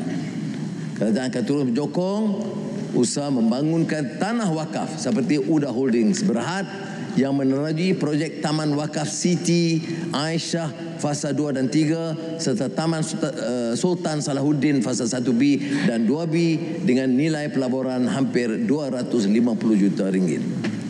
SME Bank menawarkan pembiayaan hingga 100 juta ringgit kepada PMKS Halal.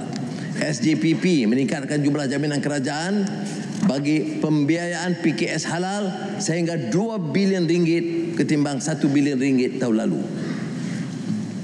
Saya merakamkan penghargaan kepada Kerajaan Melaka dan Kementerian Pelancongan atas kejayaan peluncuran Tahun Melawat Malaysia 2026 di Melaka baru-baru ini.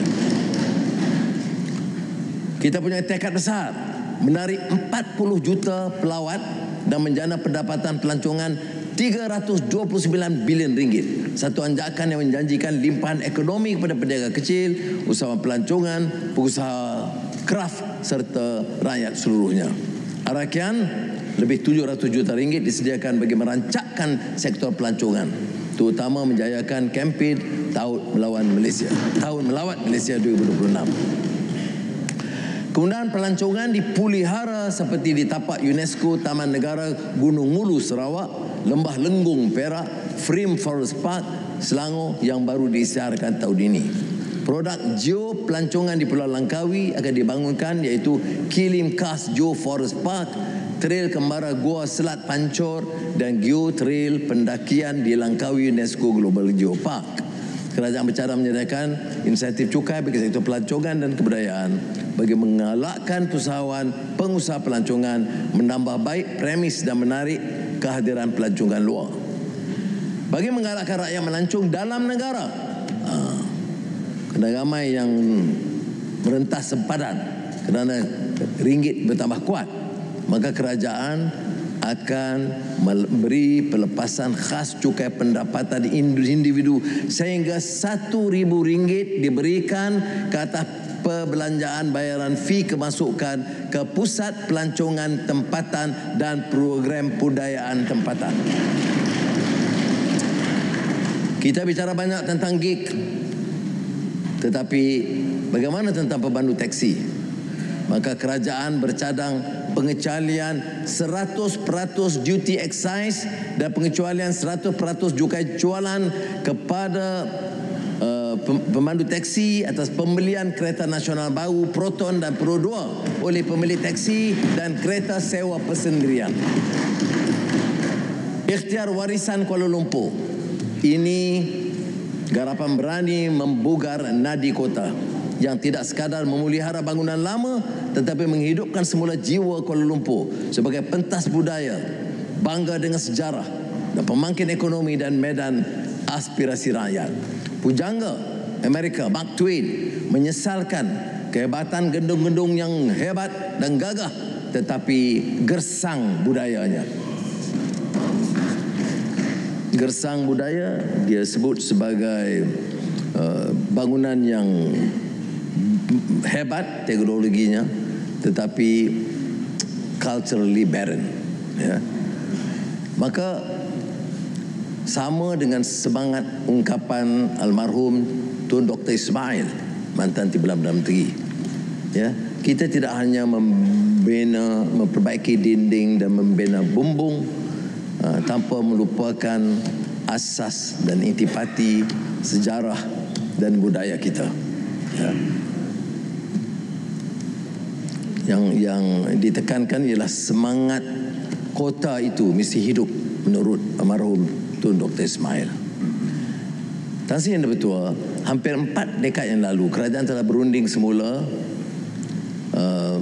memulangkan Kakosa Seri Negara daripada pihak Inggeris, bangunan bersejarah melambangkan maruah dan kedaulatan bangsa, tetapi pada masa itu diserahkan kepada Inggeris sebagai tanda penghargaan kemerdekaan.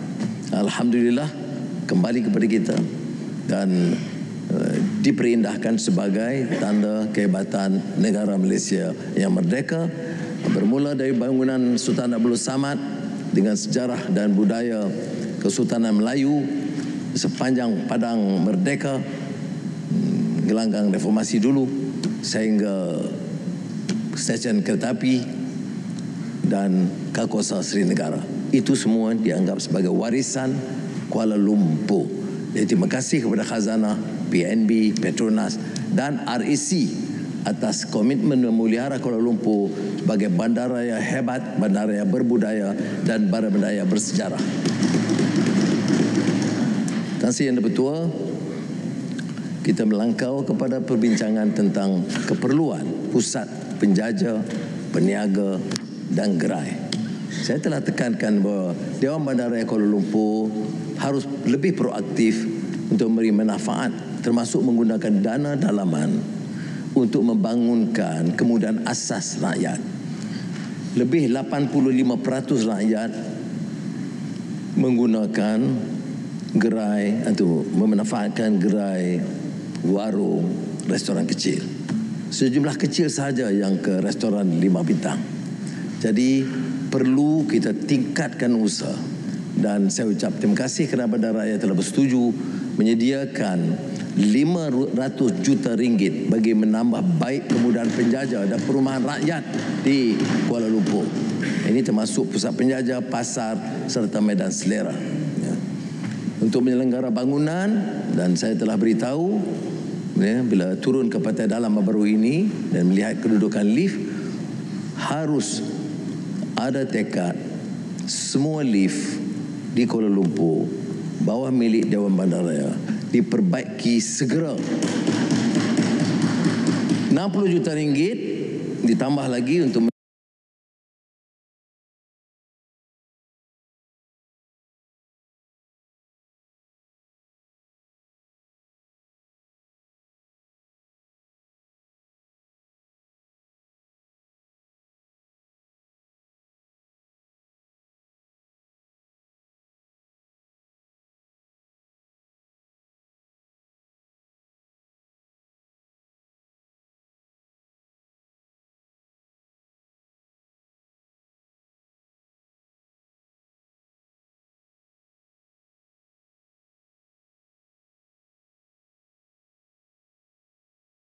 konsep Madani itu, inovasi dan daya cipta. Dan oleh itu dia dapat memperbaiki, meningkatkan upaya kita dalam ekspor. Jadi dalam memperkasa AI, Pejabat Kecerdasan Buatan Kebangsaan NAIO dan Fakulti Kecerdasan Buatan Pertama Negara di UTM akan dipertingkat. Tahniah kepada UTM. Ya. Universiti terus menerusi AI dalam jurusan kritikal seperti semikonduktor USM, perubatan UM, kriptologi UPM dan termasuk MMU. Intelek luhur Malaysia untukmu ilmu diluncurkan sebagai AI model bahasa pertama negara. Hasil kerjasama Universiti Malaya dan YTL AI Labs. Kita turut meraih pelaburan bidang AI dan pusat data daripada syarikat agregasi teknologi dunia Microsoft 2.2 bilion USD dan Google 2 bilion USD. Untuk menuju status negara AI menjelang 2030, peruntukan aktiviti RDCI rentas kementerian hampir 5.9 bilion ringgit. Ini termasuk potongan cukai tambahan 50% diberi kepada PMKS bagi pembelanjaan kos latihan berkaitan AI dan keselamatan cyber yang diiktiraf oleh My Mahe National AI Council for Industry. Kita perlu sovereign cloud. Kita tidak boleh bergantung kepada kaedah lama, apalagi setelah Cloud Act diperkenalkan di Amerika Syarikat yang mempunyai kuasa untuk menerobos kepada semua. Maka sebab itu SKMM menyediakan pelaburan 2 bilion ringgit untuk melengkapkan sovereign cloud yang menjamin keselamatan negara kita sendiri. 53 juta ringgit geran pecutan digital Malaysia disediakan. Itu untuk teknologi AI, blockchain dan kuantum. Bagi menggalakkan pengkomersialan hasil R&D, pensyarah Universiti Awam yang menjadi pengasas syarikat terbitan dibenarkan mengambil cuti penyelidikan atau sabbatical setahun untuk tujuan pengkomersialan R&D. Ini atas permintaan mereka sendiri. Dan setelah mendengar, saya setuju kerana turut menjalurkan dana permulaan 10 juta ringgit untuk tujuan tersebut. USM pun menghasilkan mesin dialisis buah pinggang mudah alih dan rawatan kanser lidah. Universiti Malaya menyediakan rawatan kesuburan dan terapi biologi osteoartritis lutut. 12 juta ringgit disediakan kepada HPU terpilih untuk mengaplikasikan hasil ciptaan dalam urusan pemulihan pesakit secara bersasar. Pada masa ini, lebih 550 produk perkhidmatan telah diluluskan logo My STI. Bagi meningkatkan komersialan, kerajaan memberi keutamaan kepada produk My STI, termasuk peluang mengadakan pengujian komersial. Allowance cukai pelaburan aset hijau untuk kegunaan sendiri sebanyak 100% diberikan kepada syarikat menggunakan produk teknologi hijau dalam rangkaian buatan tempatan yang diiktiraf My Hijau Mark. Malaysia mesti berani menembusi pasaran dunia. Daya cipta anak watan tidak boleh terus terkurung dalam sempadan negara. Selain itu, SJPP sedia menjamin sehingga 70% pembiayaan syarikat pertengahan berorientasi ekspor, termasuk yang mengembang dan pasaran baru dengan nilai jaminan hingga 5 bilion ringgit. Geran pembangunan pasaran Matrade menyediakan 60 juta ringgit bagi memudah cara PMKS mengekspor produk ciptaan Malaysia ke pasaran sedia ada dan pasaran baru Afrika, Amerika dan Asia Tengah. Exim Bank menyediakan pinjaman mudah untuk membantu syarikat terkesan akibat ketegangan tarif dengan dana 500 juta ringgit. Tahun depan, insya-Allah, jumlah kemudahan pinjaman dan jaminan kerajaan yang tersedia untuk manfaat usahawan tempatan bernilai 50 bilion ringgit meningkat ketimbang 40 bilion ringgit tahun ini. 2.5 bilion ringgit pinjaman mikro disediakan antaranya di bawah BSN dan Tekun. Jumlah jaminan kerajaan di bawah SJPP ditingkatkan 50% kepada tahap tertinggi, iaitu 30 bilion ringgit yang melibatkan usahawan mikro. Suruhanjaya Koperasi Malaysia menyediakan 50 juta ringgit menyokong perusahaan badan-badan koperasi seluruh negara. DFI, Institusi Kewangan Pembangunan, menyediakan pembiayaan dan geran hampir 1 bilion ringgit untuk menyokong otomasi proses dan pendigitalan operasi perniagaan. SKMM menyediakan 350 juta ringgit untuk memperkasa Nadi sebagai pusat usahawan desa, menambah pendapatan dalam talian. Bagi mengurangkan kos menjalankan perniagaan, duty stamp dikecualikan ke atas kontrak penggajian dengan nilai ambang gaji sehingga RM3,000 sebulan mulai 1 Januari 2026. Agro komoditi menyumbang hampir 90 bilion ringgit kepada KDNK dan lebih 12% ekspor negara tahun lalu. Industri sawit umpamanya mengungguli ekspor, menyumbang seperempat pengeluaran dunia. Kejayaan ini dilipat gandakan dengan meningkat otomasi dan meneroka pasaran baru. Felda, Rizda, Fekra akan terus melindungi lebih 720,000 peneroka pekebun kecil serta keluarga mereka dengan peruntukan hampir 2.4 bilion ringgit.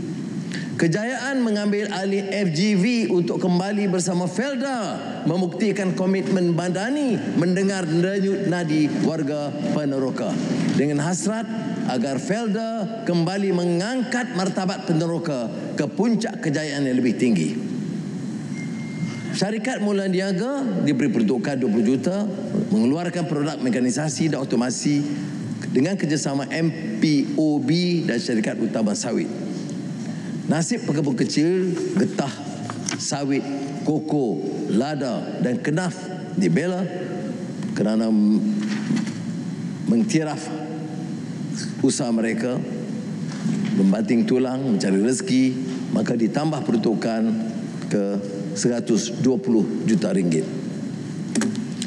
Pusat Kecemerlangan Penyelidikan akan dibangun oleh lembaga getah dengan kos 600 juta untuk mendepani permasalahan penyelidikan dan mengangkat keupayaan pengeluaran latex yang lebih bermutu. Bagi menyokong agenda peralihan tenaga negara pula, 150 juta ringgit disediakan. Projek penjanaan solar berskala besar dilaksanakan dengan kapasiti 2 gigawatt di bawah LAS 6 melibatkan pelaburan swasta 6 bilion ringgit. GLIC GLC menggerakkan pelaburan 16.5 bilion ringgit untuk tahun 2026.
Kerajaan negeri untuk memanfaatkan tanah bagi projek pertanian, umpamanya bawang di Perak, kerang di Melaka, lembu di Pahang, biri-biri pedaging di Johor. Kerjasama diperhebat dengan peruntukan 300 juta ringgit, antaranya bagi menyokong tanaman jagung bijian, aquaculture serta aktiviti padi di Sabah dan Sarawak. Kepada usahawan tani, Agrobank menyediakan pembiayaan 1.1 bilion ringgit. Pengecualian cukai pendapatan 100% untuk projek baru, pengeluaran bahan makanan dan galakkan cukai otomasi sektor pertanian turut diperluas. Kepada pesawah, subsidi pertanian tertinggi dalam sejarah disediakan berjumlah 2.62 bilion ringgit. Ini termasuk subsidi harga padi, tanaman padi, baja, benih dan insentif pengeluaran padi. Bermula tahun ini, kadar insentif pembajakan dan insentif racun dinaikkan masing-masing kepada RM160 dan RM300 sehektar semusim. Kerajaan juga memperkenalkan insentif penuaian padi RM50 sehektar semusim. Bermakna setiap pesawah menerima bantuan kira-kira RM4,300 sehektar bagi setiap musim. Nelayan, allowance sara hidup nelayan sehingga RM300 sebulan dan insentif hasil tangkapan diberikan dengan peruntukan RM160 juta. Kerajaan tetap mengekalkan diesel bersubsidi RM1.65 seliter khusus untuk nelayan. RM20 juta untuk nelayan menaikkan taraf vessel bagi mengurangkan kebergantungan tekong dan kru asing. RM55 juta menyokong pengusaha buah-buahan tempatan seperti nanas di Sarawak, durian Belanda, jambu air dan limau besar. Kementerian Pertahanan menerima RM21.7 bilion. Kementerian Dalam Negeri RM21.2 bilion. Seperti diungkap dalam hikmah klasik tamadun Cina Purba. Yuan Si Wei Si Je Yu Bei Wu Huan. Ini kewaspadaan. Dalam damai kita wajib berwaspada Menteri Pengangkutan. Dan dalam damai kita berwaspada akan ancaman dan mara bahaya. Ini dalam catatan musim bunga Zujuan. Baik. Ini hanya keperluan kesiapsiagaan, jangan alpa, terutama negara maritim dengan segala permasalahan di kawasan, apalagi rantau ini menjadi tempat persaingan kuasa-kuasa besar. Maka kesiapsiagaan ditingkatkan dengan menyelenggara dan memberi aset baru RM6 bilion, medium, short and very short range air defense, 2 buah multi-role support ship, 10 kenderaan malbat. Aset PDRM pula diselenggara dengan RM1 bilion untuk kesiapan kemudahan bagi anggota. Tapi perolehan baru termasuk 100 buah pickup 4x4 untuk risikkan operasi PDRM, 4 bot ronda fast patrol vessel marine, pesawat udara maritime surveillance aircraft APMM, fasiliti badan beruniform dinaik taraf dan dibina dengan kos RM1.5 bilion, antaranya Ibu Pejabat Kontingen Sarawak, Kompleks APMM Tok Bali Kelantan, Kompleks Zon Maritim Kudat Sabah, Pusat Latihan Artileri Camp Said Sirajuddin Gebas Negeri Sembilan. Bagi meningkatkan keselamatan kawasan pantai timur Sabah, Pelantar Laut Tun Sharifah Rodhiah akan digantikan dengan sebuah multi-purpose command platform baru. Syarikat yang dianugerahkan kontrak perluasan MINDEF diwajibkan untuk menyediakan peluang pekerjaan untuk veteran di bawah program Protege, dan kini skop diperluas untuk memberi latihan sijil dan diploma kepada anggota ATM sebelum bersara.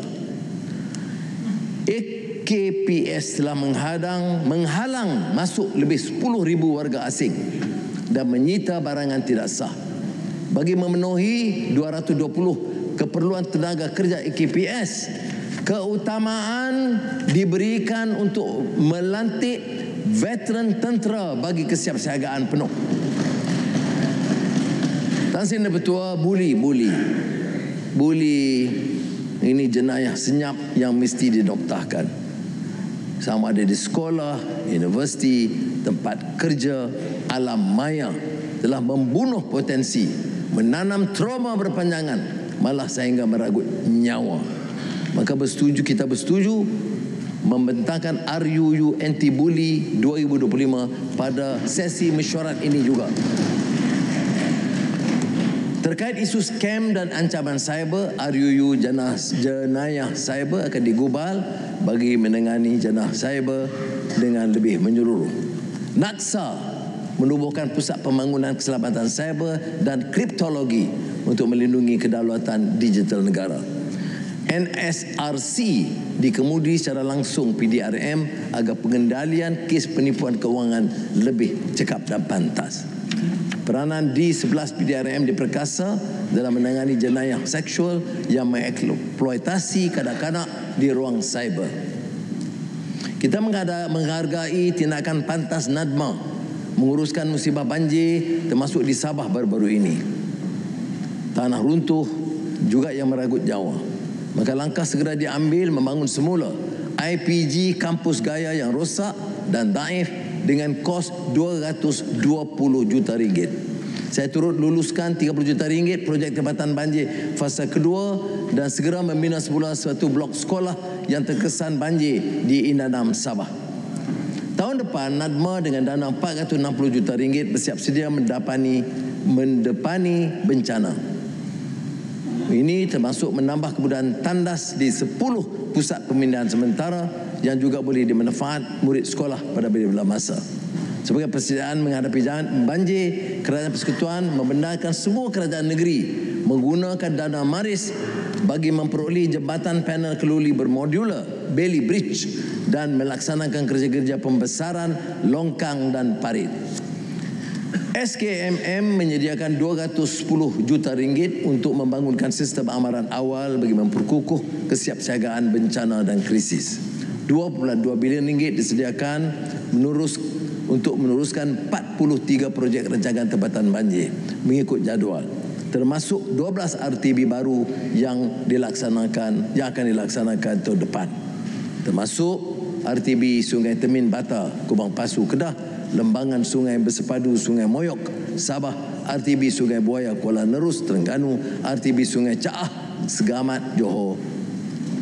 Ikhtiar melindungi khazanah flora dan fauna juga diteruskan dengan dana 250 juta ringgit, dana ecological fiscal transfer untuk menyokong kerajaan negeri memelihara alam. Kerajaan bersetuju 50 juta ringgit dan EFT disalurkan sebagai hasil kepada kerajaan negeri. 80 juta ringgit untuk 2,500 ranger community melindungi hutan kita, termasuk memanfaat pakar-pakaran lebih 1,000 orang asli dan hampir 700 veteran. Pemeliharaan sungai 300 juta ringgit untuk menyelenggara, merawat dan membersih sungai. Tekad 6, merapat kesenjangan dan mencipta peluang. 3.3 bilion ringgit disediakan untuk projek prasarana asas desa, termasuk membina dan membaiki jalan kampung, jalan perhubungan desa seperti pos Lenjang ke Kuah Jernang, pos Titum Lipis, Pahang, jalan Mengkapon Pitas Sabah, kampung Tok Adis ke kampung Banggul Terengganu, air bersih dan elektrik termasuk pemasangan panel solar hybrid di kampung kecil Sabah dan Sarawak, projek jambatan serta lampu jalan kampung termasuk memasang lampu cekap, tenaga dan solar, melengkapi infrastruktur asas termasuk menaik taraf jeti awam dan klinik kesihatan di Pulau Banggi.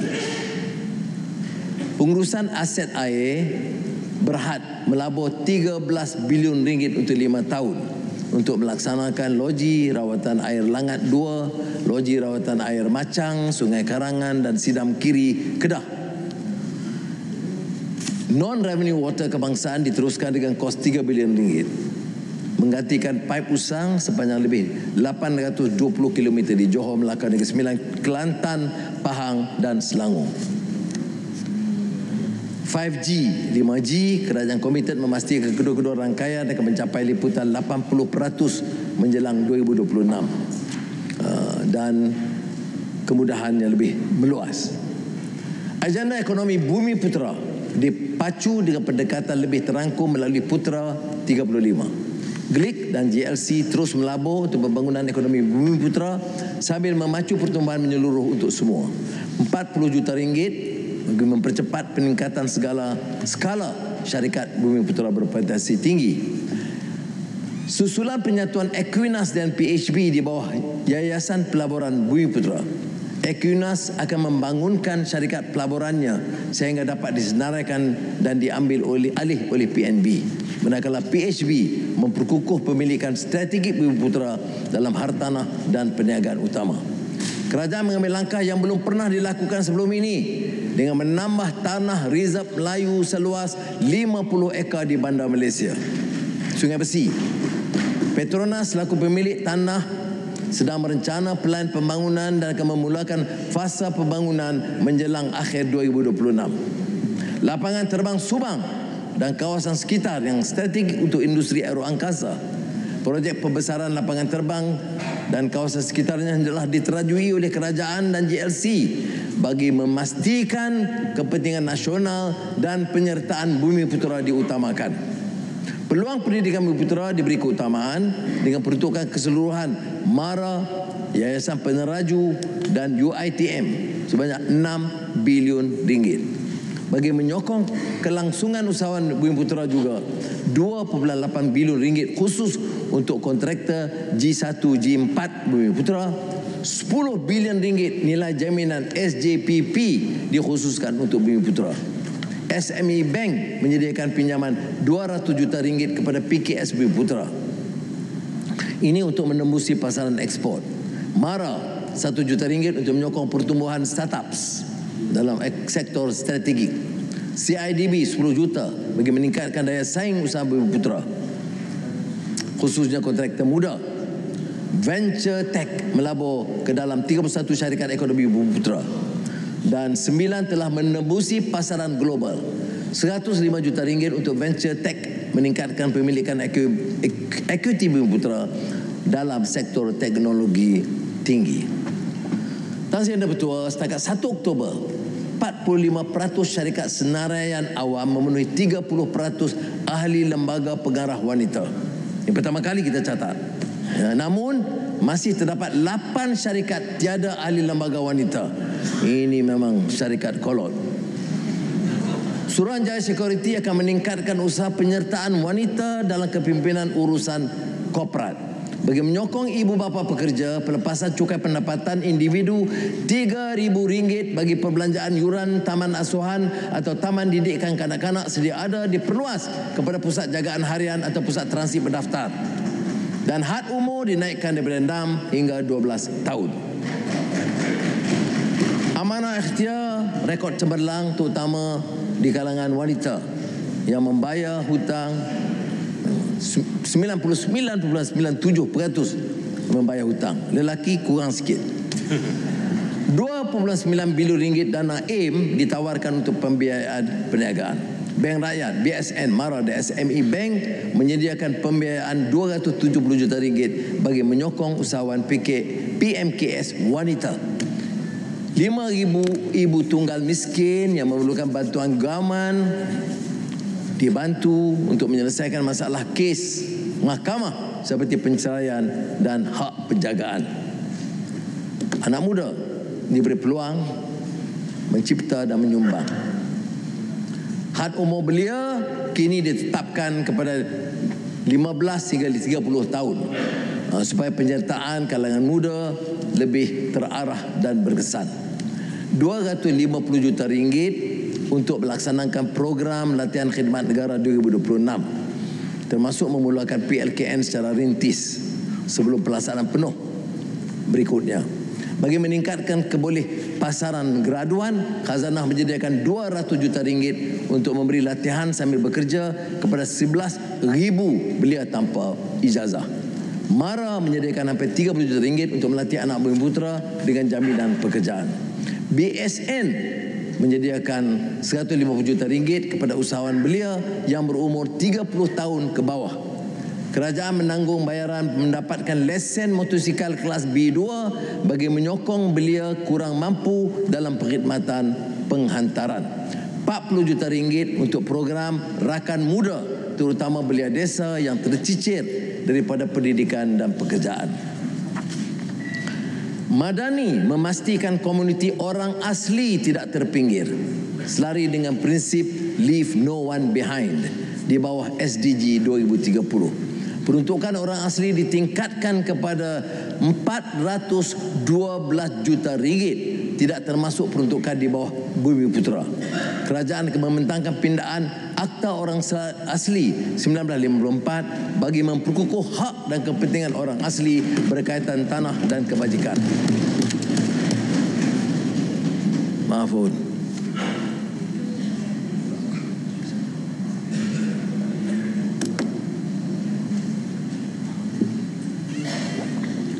Jalan-jalan kampung orang asli ditambah baik. Kampung orang asli Sungai Mai, Jerantut. Kampung orang asli Batu Peti, Jempol. 4 premis tabika orang asli baru pun dibina. Tanjung Tuan Bersing, Kampung Uli Kuang Gombak dan di Ulu Kelantan. Bagi menangani isu keciciran murid, kerajaan memperluas program sekolah terapung di Ulu Perak bagi mendidik lebih 350 anak-anak orang asli. OKU, dan tahniah kerana Senator OKU kita dapat pengiktirafan pengurusi OKU Commonwealth baru-baru ini. Senator saya, OKU menerima bantuan hampir 1.4 bilion ringgit, termasuk yang kronik terlantar, yang tiada upaya bekerja dan allowance pekerja OKU.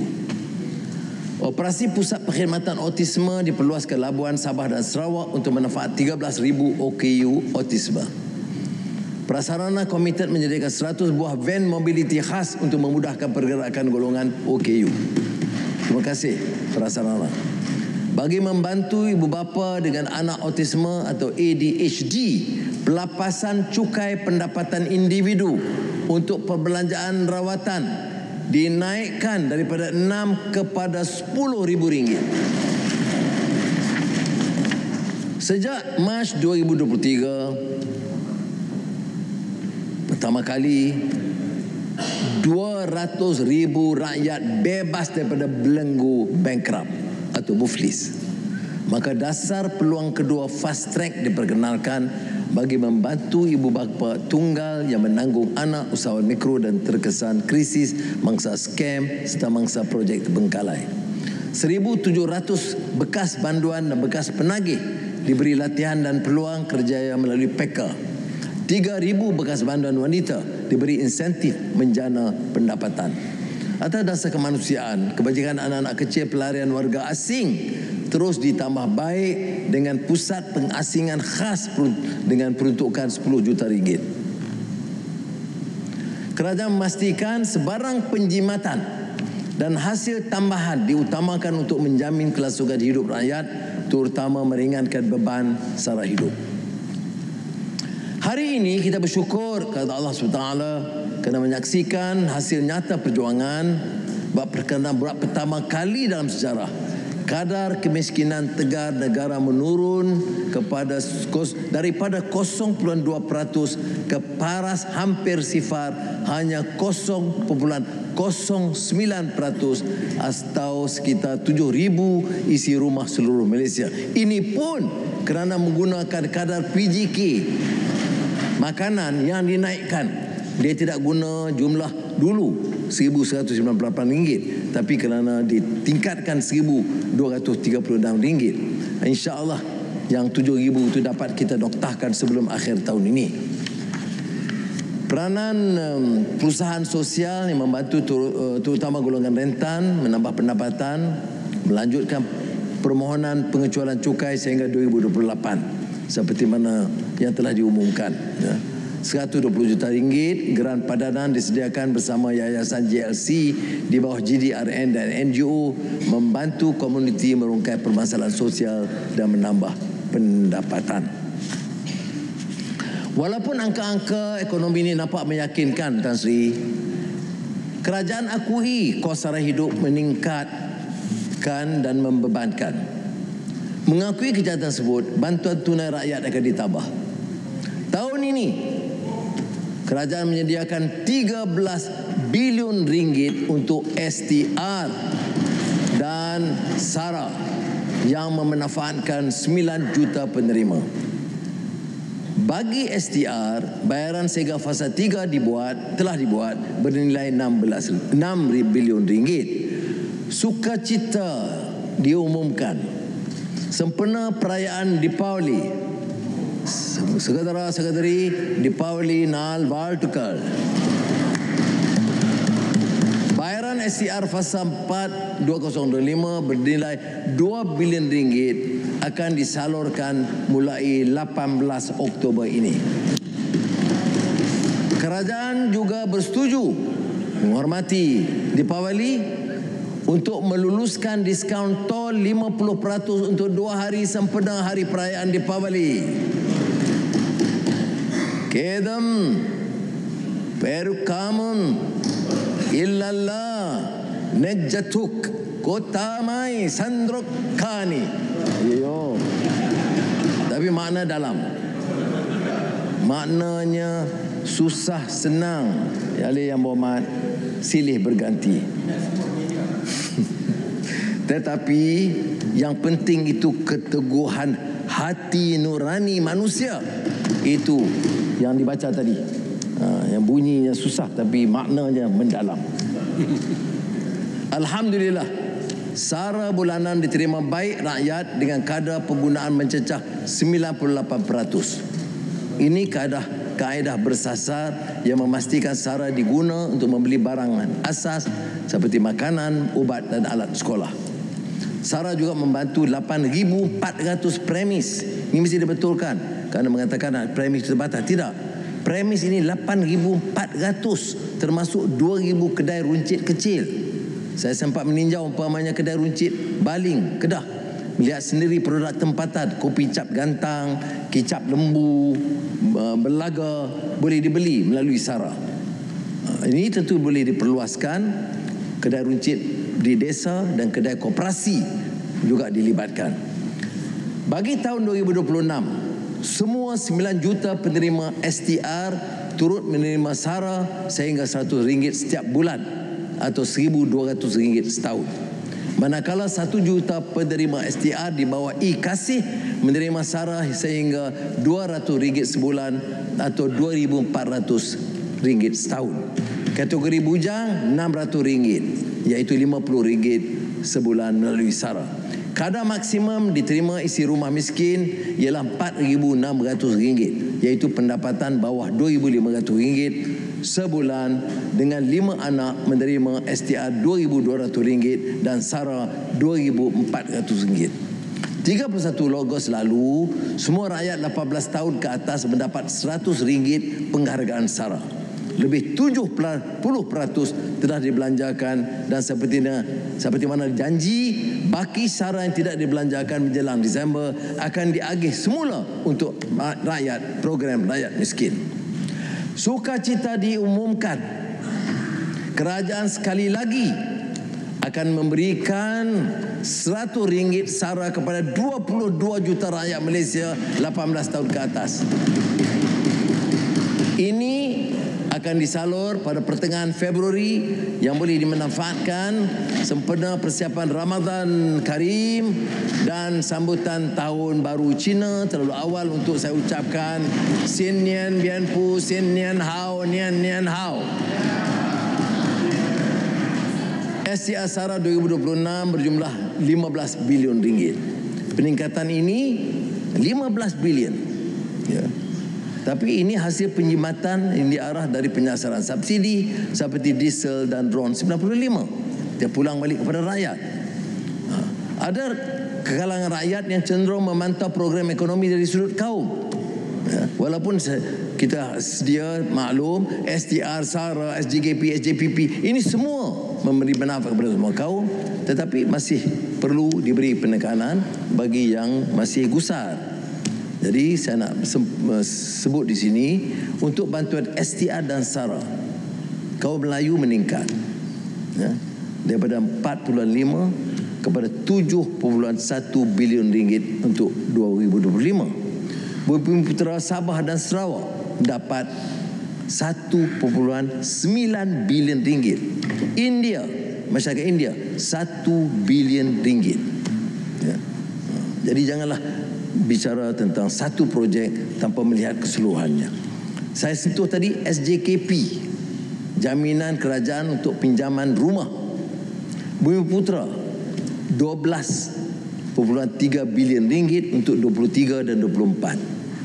India 1.9 bilion ringgit. Ini tidak termasuk mitra tekun dan AIM yang berjumlah 220 juta ringgit. SJPP, jaminan kerajaan untuk pinjaman perniagaan juga meningkat.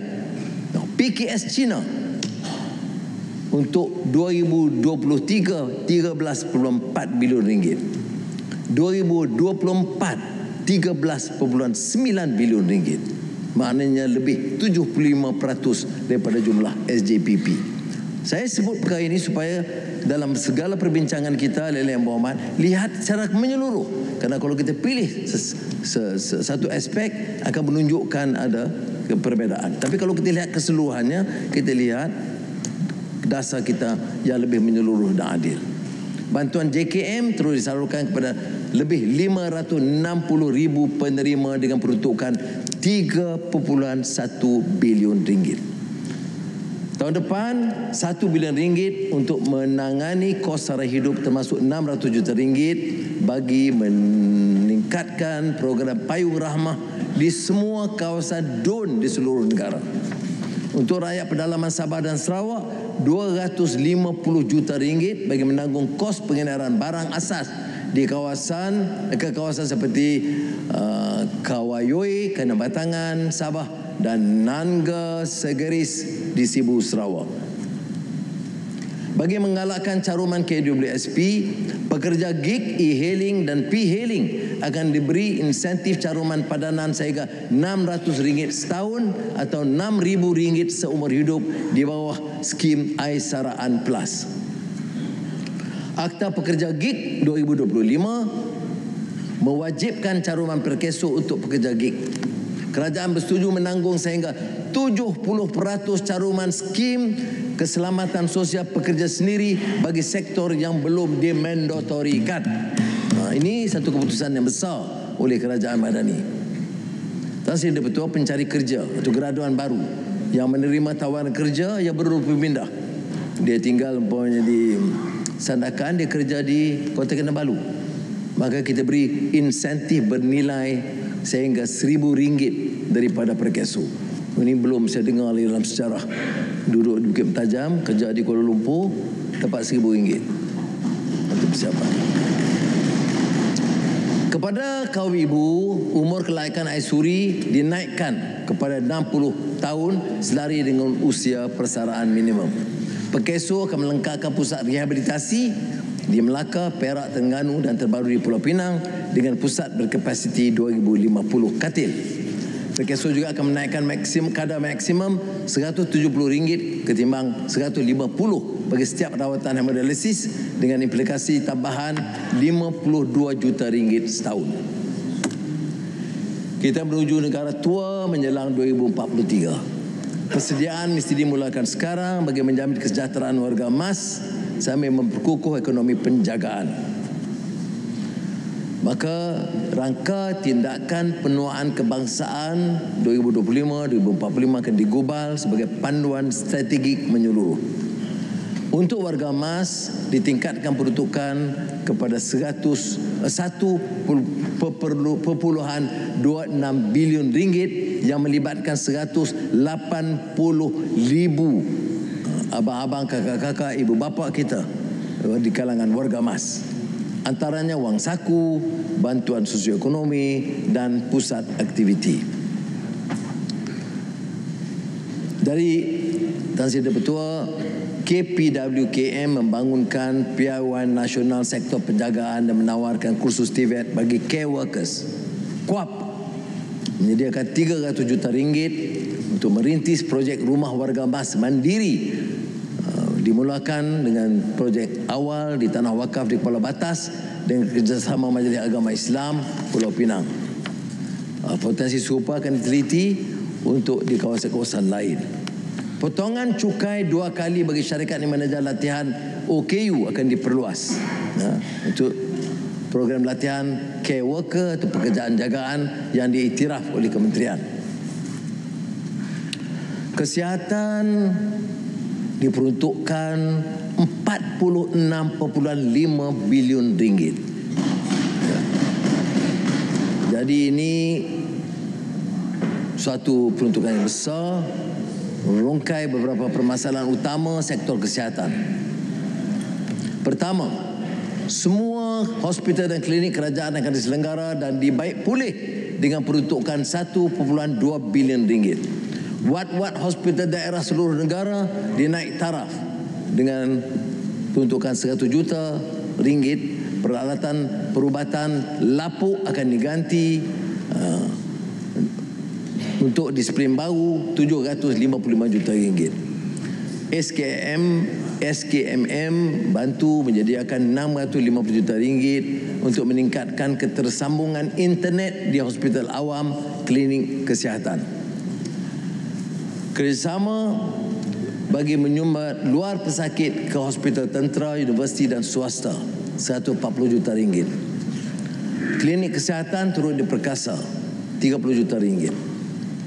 Kerajaan akan membina hospital, klinik dan blok tambahan meliputi di antara lain senarainya yang penuh saya lampirkan tadi Yang Bertua, dia dianggap lampiran dan teks penuh itu sebagai dibaca.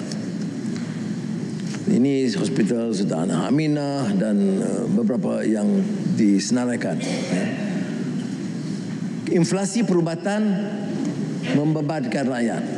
Oleh itu 60 juta ringgit dana bersama kerajaan dan industri disediakan bagi memperkenalkan produk insurans asas mampu milik untuk semua. Jadi caruman perlindungan insurans atau takaful, pelepasan cukai pendapatan individu sehingga RM3,000 bagi bayaran premium insurans nyawa atau sumbangan takaful nyawa diperluas meliputi anak.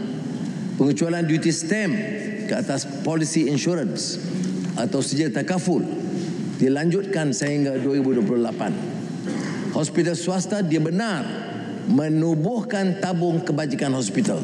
Pendapatan diterima yang dikecualikan cukai dan pihak menyumbang layak mendapat potongan cukai walaupun perbelanjaannya harus dipantau. Pencarum KWSP boleh menggunakan simpanan dalam akaun sejahtera untuk melanggan pelan asas insurans atau takaful perubatan dan kesihatan. My Salam membayar tuntutan sebanyak 1.2 bilion ringgit dan akan diteruskan bagi tahun 2026 bagi membantu rakyat yang susah mendapat perlindungan. Doktor kontrak sejak 2023 hingga 2025 Kerajaan Madani meluluskan 1,500 jawatan tetap tambahan bagi menyerap doktor ke jawatan tetap. Termasuk pengisian tahunan, sejumlah 12,900 doktor kontrak telah diserap ke jawatan tetap. Sukacita diumumkan, kerajaan meluluskan seramai 4,500 doktor kontrak akan ditawarkan jawatan tetap tahun depan. 830 jururawat kontrak telah ditawarkan lantikan tetap tahun ini. Tahun depan 935 graduan Institut Latihan KKM akan ditawar ke jawatan tetap. Kadar fee perunding pengamal perubatan am tidak disemak sejak 2006. Kerajaan bersetuju menetapkan semula kadar fee perunding antara RM10 hingga RM80. Sukacita saya umumkan, kadar allowance tugas atas panggilan etap yang tidak dikaji sejak 2011 dinaikkan sekitar 40%. Dan ini juga rekod kerana kita mula dari 1 Oktober. Maknanya doktor boleh claim dari 1 Oktober. Ini jarang-jarang berlaku. Bila kita putuskan belanjawan, kita beri ruang kepada doktor yang bersusah payah bekerja, yang bertugas, aktif dan sebagainya, dan kita awalkan ke 1 Oktober. Walaupun pada mulanya kita fikir 1 November. Ya. Kerajaan juga akan merintis projek usaha sama awam swasta bagi ubat-ubatan penting yang akan meningkatkan keterjaminan bekalan ubat negara serta daya saing industri ubat tempatan. Bagi mengurangkan prevalence perokok di Malaysia,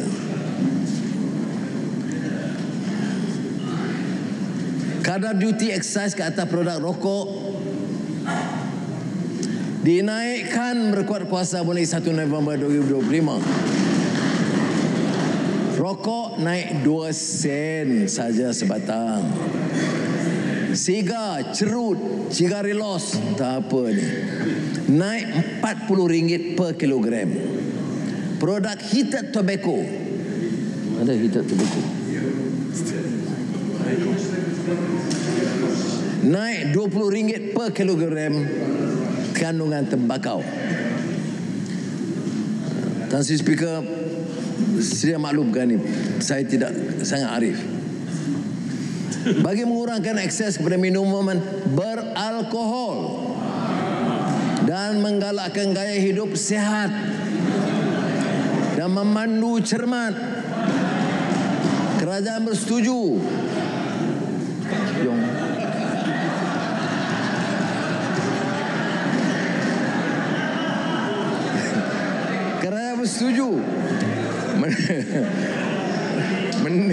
menaikkan kadar duty excise bagi produk minuman keras dinaikkan sebanyak 10% mulai 1 November 2025. Okey, yang dipertua hasilnya itu daripada rokok dan minuman keras semuanya dipindah ke Kementerian Kesihatan untuk paru-paru, diabetes, penyakit jantung. Untuk pendidikan, kita telah usulkan sistem pengilmuan lebih menyeluruh dan tangkas menanggapi tuntutan masa depan. Dan RUU Pendidikan 2025 lulus di Dewan ini. Tahun depan, Kementerian Pendidikan menerima RM66.2 bilion. Amat tinggi. Mutu prasarana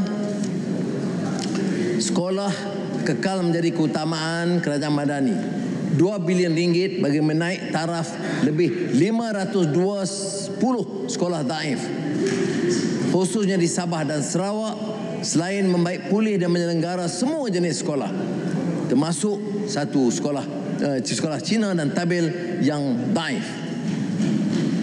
38 buah sekolah baru akan dibina, antaranya Sekolah Kebangsaan Seri Sadong Serian, Sekolah Kebangsaan Sebanda Tuaran, Kompleks Sekolah Bandar Layang Kasa Johor. Selain itu, Sekolah Jenis Kebangsaan Tamil Ladang Jeram Pahang dan Sekolah Jenis Kebangsaan Cina Ek Hua juga akan dibina semula.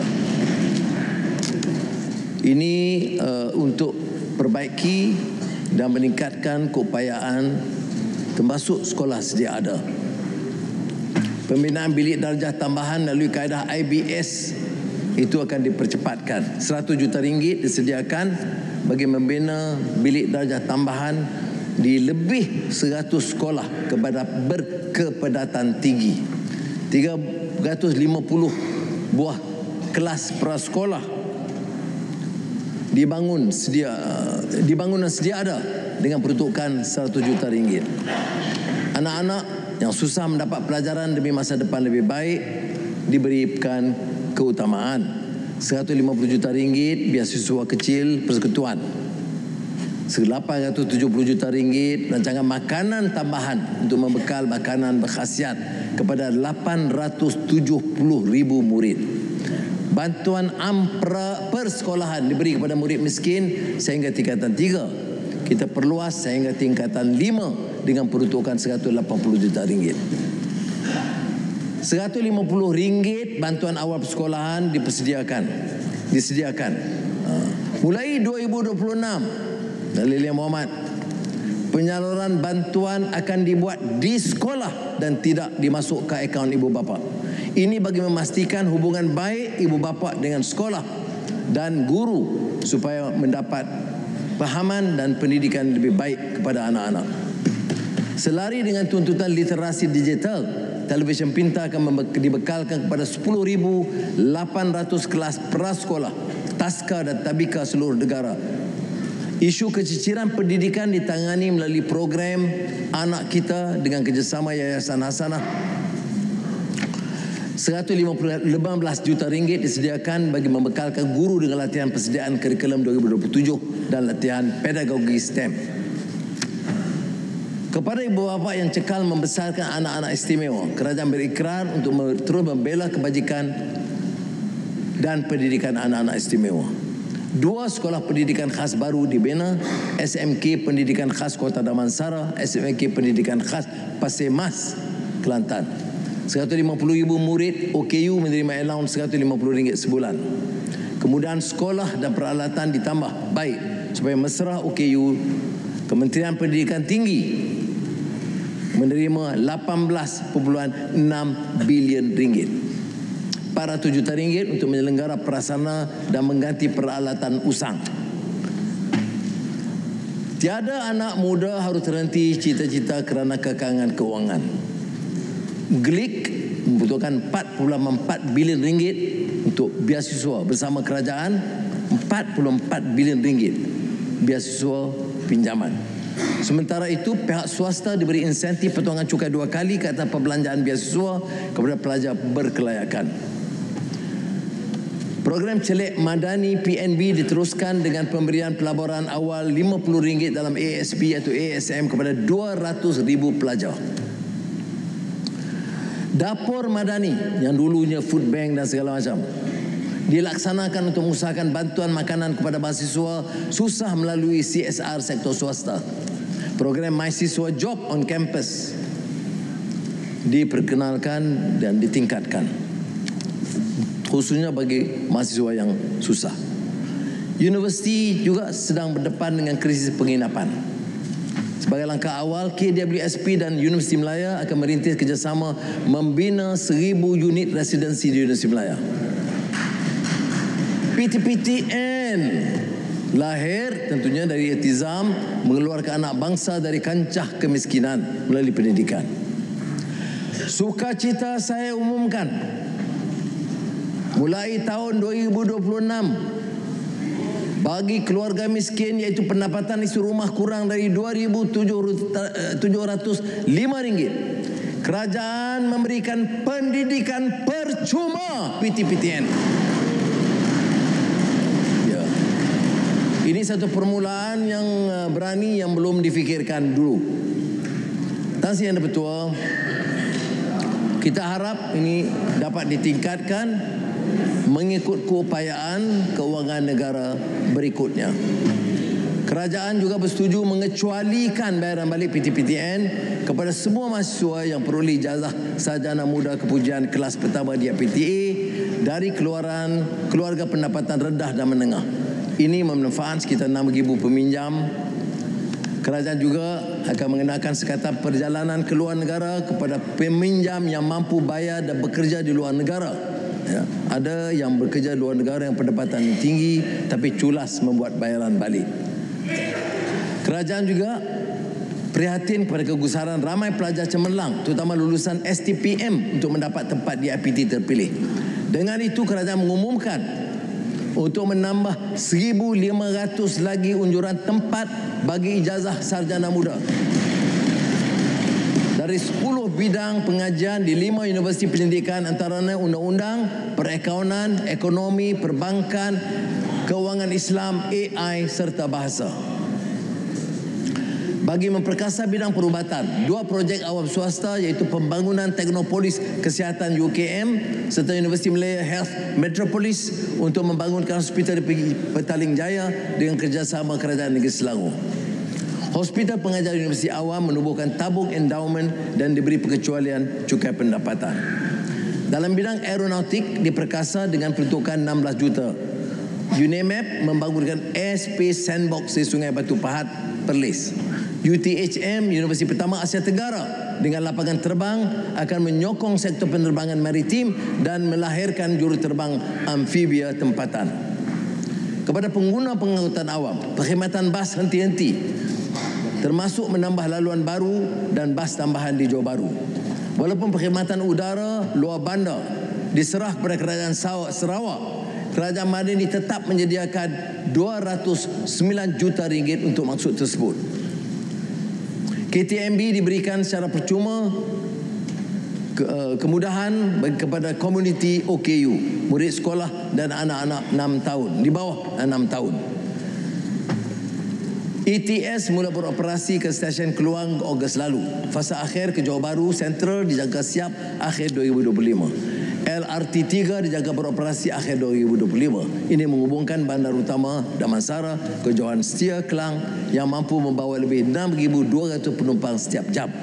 ECRL Fasa 1 Kota Baru Gombak dijangka siap akhir 2026. Landasan kereta api berkembar elektrik di Lembah Kelang Fasa 2 dijangka siap 2029. Ini menghubungkan Bandar Tasik Selatan ke Seremban, Simpang Pelabuhan Kelang ke Port Kelang. LRT laluan Kelana Jaya ditingkatkan melalui penggantian 26 unit tren baru oleh prasarana. LRT laluan Mutiara dilaksanakan untuk manfaat 1.8 juta penduduk dan 3.5 juta pengunjung luar ke Pulau Pinang.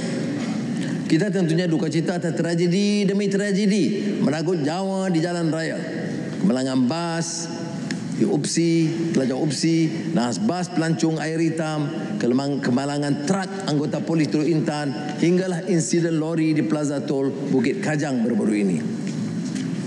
Kementerian Pengangkutan akan menetapkan peraturan had kelajuan untuk kenderaan berat 2.5 bilion ringgit, sementara itu dibelanjakan untuk menyelenggara jalan persekutuan termasuk Sabah dan Sarawak. 700 juta ringgit dikhaskan untuk kontraktor G1 G4. 5.6 bilion ringgit pemberian maris kepada negeri. Dan 30 juta ringgit untuk memperkasa peranan jurutera daerah. Kereta yang melebihi 20 tahun yang tidak ekonomik berisiko menjejas keselamatan. Kerajaan bersama syarikat pengeluaran kenderaan nasional menyediakan geran padanan sehingga RM4,000 untuk menggalakkan pemilik melupuskan kenderaan lama dan membeli kenderaan nasional yang baru. Kata Buya Hamka, jangan biarkan kota menjadi megah tapi hati manusia di dalamnya kontang dan kering. Hati yang subur adalah kota sebenar bagi peradaban. Ya. Jadi sebab itu kita perkenalkan konsep kota Madani yang lahir dari kekuatan dalaman untuk memaknai falsafah Madani. Kota Madani Precinct 19 merupakan kota pertama dalam negara yang dianggap smart city, AI dan hijau, menyediakan 10,000 rumah dengan 80% untuk pejabat awam.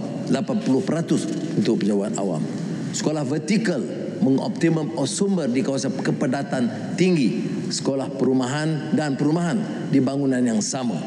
3 projek rintis termasuk Kota Madani Precinct 19 Putrajaya, Rumah Bakat Madani Skyworld Pearlmont seberang Perai, Pulau Pinang, Residensi Aman Madani Bandar Permaisuri Sri Permaisuri Kuala Lumpur.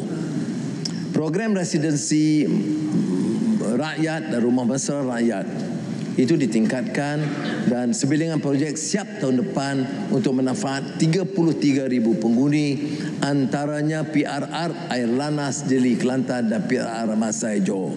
80,000 pembeli rumah pertama ditawarkan jaminan SJKP, meningkat sehingga 20 bilion ringgit ketimbang 10 bilion ringgit tahun sebelumnya. 3,300 rumah taif termasuk 350 rumah nelayan akan dibaik pulih atau dibina baru. 140 juta ringgit untuk selenggara rumah strata kos rendah sederhana termasuk penggantian lift-lift yang usang di bawah pengendalian KPKT. 90 juta ringgit menambah baik prasarana asas kampung baru Cina dan kampung India. 95 juta membaik pulih dan menaik taraf tandas awam serta taman awam di semua PBT. Kepada pembeli rumah pertama sehingga RM500,000, surat cara pindah milik dan perjanjian pinjaman diberikan pengecualian duty stamp sepenuhnya sehingga 31 Disember 2027. Duty stamp pada kadar rata ditingkatkan daripada 4 kepada 8%. ke atas surat cara pindah milik rumah kediaman oleh individu bukan warga negara dan syarikat asing. Untuk pengubahsuaian dan menukar bangunan komersial kepada tempat kediaman akan diberi potongan cukai khas bersamaan 10% daripada perbelanjaan yang layak terhad sehingga 10 juta ringgit. Premis agama masyarakat berbilang kaum disediakan peruntukan 50 juta ringgit untuk membaik pulih dan menyenggara rumah ibadat bukan Islam termasuk di Sabah dan Sarawak. Syiar Islam terus tertegak di negara ini dengan peruntukan belanjawan 2.6 bilion ringgit. 300 sekolah pondok berdaftar dan hampir 160 tidak berdaftar. Seperti sedia maklum, peruntukan untuk sekolah agama rakyat dulu pernah dibatalkan tapi sekarang disambung. Sekolah agama rakyat dan sekolah tahfiz akan ditambah baik termasuk penggantian peralatan usang di sekolah pondok berdaftar. 720 anak-anak tahfiz akan dibekalkan latihan kemahiran profesional melalui giat MARA. Institusi masjid turut diamarah sebagai pusat komuniti. Anugerah Masjid Malaysia akan diperkenal bagi mengiktiraf Masjid Cemerlang. Konvensyen masjid turut dianjurkan sebagai wacana antara imam, ulama, umara, sarjana Islam dan teknokrat. Ini selari dengan firman Allah SWT, innama ya'muru masajidallahi man amana billah wal yaumil akhir wa aqamas salah wa ataz zakah wa lam yakhsha illa Allah fa'asa ulaika an yakunu minal muhtadin. So, maknanya memakmurkan masjid Allah itu untuk orang yang beriman pada Allah dan hari akhirat, mendirikan salat, menunaikan zakat dan tidak akan gentar melainkan kepada Allah. Kalau ada sebut sifat-sifat tersebut, mereka akan digolongkan sebagai orang-orang yang mendapat hidayah. Majlis ilmu kita tingkatkan untuk meningkatkan kefahaman, dan ini termasuk penganjuran besar-besaran majlis sama hadis tahun lalu Imam Bukhari dan tahun ini Imam Muslim.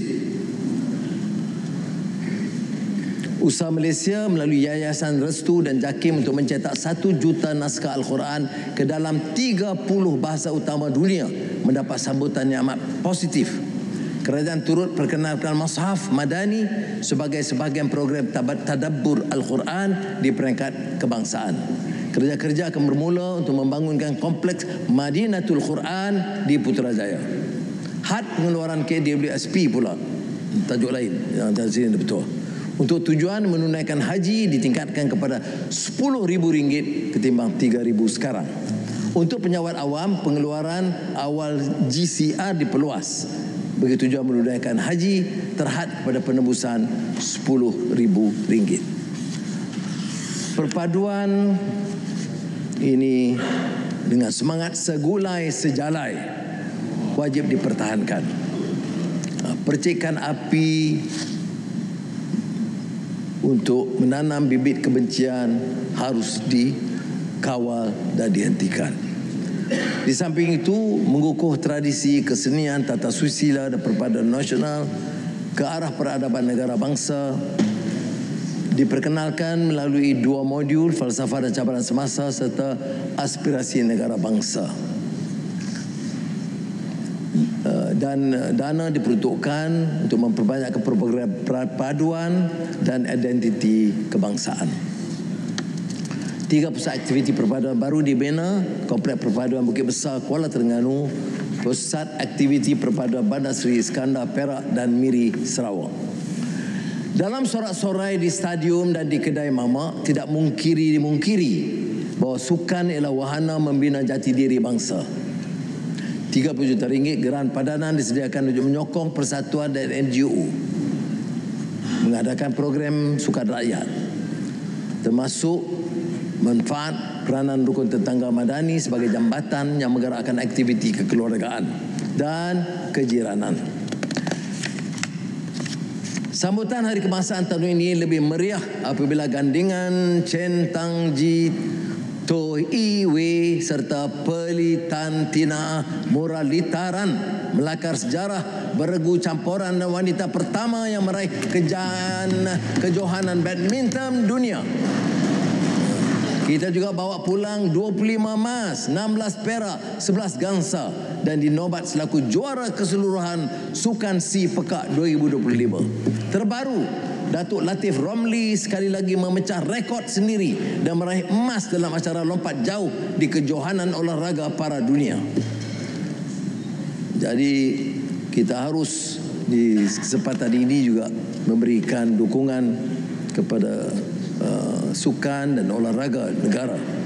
Sebab itu peruntukan ditambah lebih 580 juta ringgit, antaranya untuk Road to Gold, persediaan Tamasya Sukan C dianjurkan di Sarawak dan beberapa negeri, Sukan Para ASEAN 2027 dan pemberkasaan atlet para. Kerajaan bersetuju membenarkan organisasi yang diluluskan oleh LHDNM untuk menggunakan sebahagian daripada pendapatan diterima bagi menjalankan aktiviti sukan. Bahasa Melayu, ini penting. Ini nadi identiti bangsa dan wahana pemikiran kebangsaan. Mesti terus dipupuk dalam jiwa setiap rakyat. Saya juga diperingatkan Kementerian Pendidikan akan terus mengutamakan bahasa Melayu sebagai bahasa ilmu di semua sekolah dan aliran. Tapi kita perhatikan terdapat kecuaian pelaksanaan yang bercambah kerana ada sekolah antarabangsa yang bercambah sekarang, ya. Dan 249 sekitar begitu. Diwajibkan bahasa Melayu dan kenegaraan, tetapi nampak ada yang pandang ringan. Oleh itu, kerajaan telah mengarahkan supaya pemantauan mewajibkan sekolah-sekolah antarabangsa, mewajibkan anak-anak Malaysia mempelajari bahasa Melayu dan kenegaraan mulai tahun depan secara serius dan tidak hanya mengambil sambil lewat. Dan untuk ini kita juga terima kasih kerana kejayaan mengadakan hadiah bahasa dan memperkasa warisan bahasa sebagai lambang maruah dan keunggulan tamadun bangsa. Dan menyebutkan soal kepentingan bahasa ini, kita juga terima kenyataan bahawa Malaysia harus secara serius meningkatkan penguasaan bahasa Inggeris dalam sistem pendidikan negara. Harus diberi keutamaan mulai di peringkat rendah. Jadi kita harap ini dapat diteliti dan peningkatannya dapat disaksikan mulai tahun depan. Insentif galakan kepada penerbit filem tempatan dan antarabangsa disediakan, termasuk ekosistem kreatif digital, penggiat kreatif animasi dan permainan digital tempatan. Tuan Yang Dipertua, saya ingin mengambil kesempatan ini merakamkan setinggi-tinggi penghargaan kepada seluruh penjawat awam yang saban hari menjalankan amanah berkhidmat menjayakan dasar-dasar Madani demi kesejahteraan rakyat. Kemudahan perumahan penjawat awam ditambah baik. 2.2 bilion ringgit disediakan bagi membina, menyelenggara dan membaiki kuartus termasuk doktor, jururawat, tentera, polis, guru, bomba, penjara. Rumah keluarga Angkatan Tentera di Pangkalan Udara Kuantan akan dibina untuk manfaat 800 anggota tentera dengan kos 500 juta ringgit. Rumah untuk dijadikan kuartus kepada anggota Eskom di Lahad Datu, anggota Immigration di Lipis dan Immigration Kuala Lumpur. Kepada kakitangan kontrak yang suka mendapat pinjaman perumahan pertama, SJKP akan menjamin pinjaman sehingga 120% dengan nilai keseluruhan 1 bilion ringgit. BSN menyediakan 500 juta ringgit untuk membiayai pinjaman rumah pertama penjawat awam kontrak. Ini bakal memanfaatkan kakitangan kontrak termasuk guru tabika dan taska kemas. Had kelayakan maksimum pembiayaan LPPSA akan dinaikkan sehingga 1 juta ringgit selaras dengan pelarasan gaji dan peningkatan harga pasaran hartanah. Pembiayaan kali kedua dipermudah tanpa perlu menyelesaikan pembiayaan pertama tertakluk kepada had kelayakan baki pembiayaan. Ini diperkenalkan seawal suku keempat 2026. Bantuan sara hidup 4,000 pesara kontrak kemas ditingkatkan daripada RM300 kepada RM500 sebulan. Anggota tentera menghargai pengorbanan keperiwiraan mereka, khususnya pemegang pingat jasa Malaysia.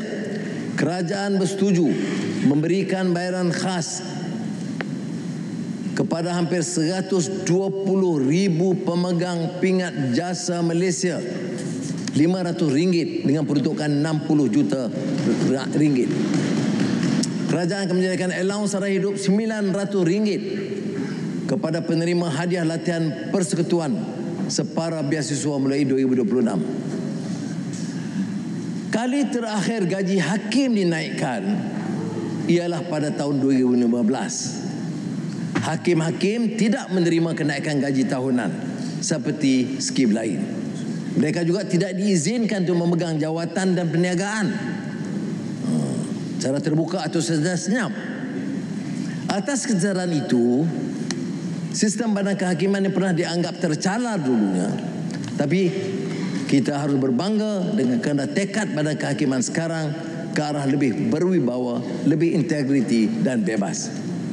Atas semangat tersebut, kerajaan bersetuju menaikkan gaji hakim sehingga 30% mulai 1 Januari 2026. Sementara itu, suka saya tegaskan untuk semua anggota jemaah menteri mengenang jasa, khidmat dan pengorbanan mereka akan terus menerima potongan 20% gaji. Saya ucap terima kasih atas persetujuan kesediaan mereka.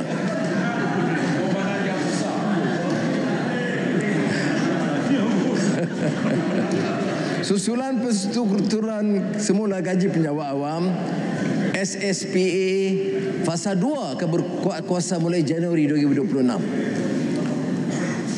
Gaji 2026 akan melibatkan penambahan 18 bilion ringgit. Itu Januari. Kemudian ditambah STR dan sara bulanan. Saya dengan ini mengumumkan bantuan khas keuangan kepada semua penjawat awam grade 56 ke bawah termasuk latihan kontrak sebanyak RM500. Ini termasuk pesara kerajaan, termasuk veteran berpencen, veteran tidak berpencen sebanyak RM250. Bantuan ini akan disalurkan pada awal Mac sempena menjambut Aidilfitri Mubarak. Kerajaan juga bersetuju menyalurkan sumbangan khas RM500 bagi menghargai khidmat 70,000 guru kafa, guru takmir, imam, bilal, tusia, noja dan marbun. Dan saya betul, alhamdulillah, buat pertama kalinya atau julung kali kita menganjurkan sidang kemuncak ASEAN bersama negara-negara Teluk dan China di samping berjaya meredakan konflik Kemboja, Thailand serta membuka jalan penyertaan penuh Timor Leste sebagai anggota ASEAN. Tahniah dan penghargaan setingginya kepada Kementerian Luar yang menggagaskan peranan yang hebat ini. Dalam sejarah peradaban manusia, bangsa yang kekal adalah bangsa yang tahu memelihara maruah sambil bersikap terbuka kepada dunia atau mana-mana blok ekonomi atau kuasa dan keras menjaga kezaliman tanpa menolak hikmah serta menginsafi bahawa kekuatan sebenar sebuah negara terletak pada keteguhan moral serta prinsip keadilan dan kemanusiaan sejagat. Kini, ketika Malaysia mempengerusikan ASEAN 2025, kita berdepan dengan percaturan kuasa dan tragedi kemanusiaan di Gaza akibat kezaliman Zionis Israel.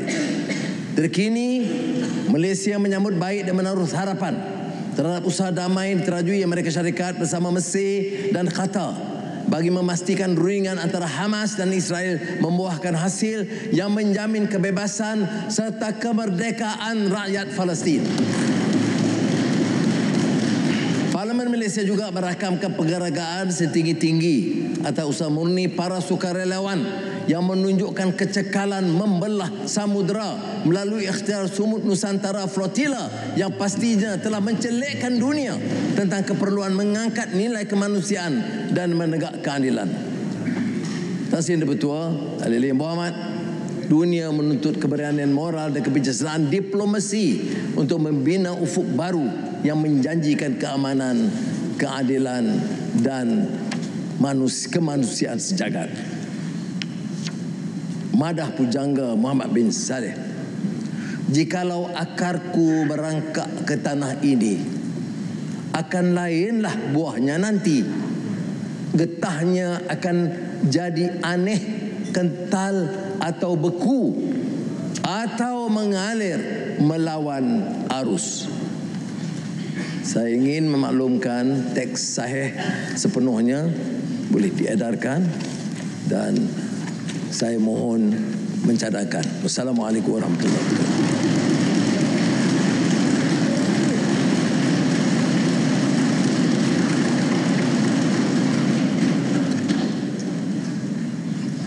Baik, ada siapa yang menyokong? Tan Sri yang betul, saya mohon menyokong. Baik. Yang Amat Berhormat Menteri Kewangan akan mencadangkan usul. Silakan. Saya mohon mencadangkan bahawa usul di atas nama saya di dalam aturan urusan mesyuarat yang berbunyi bahawa Dewan ini mengikut subsection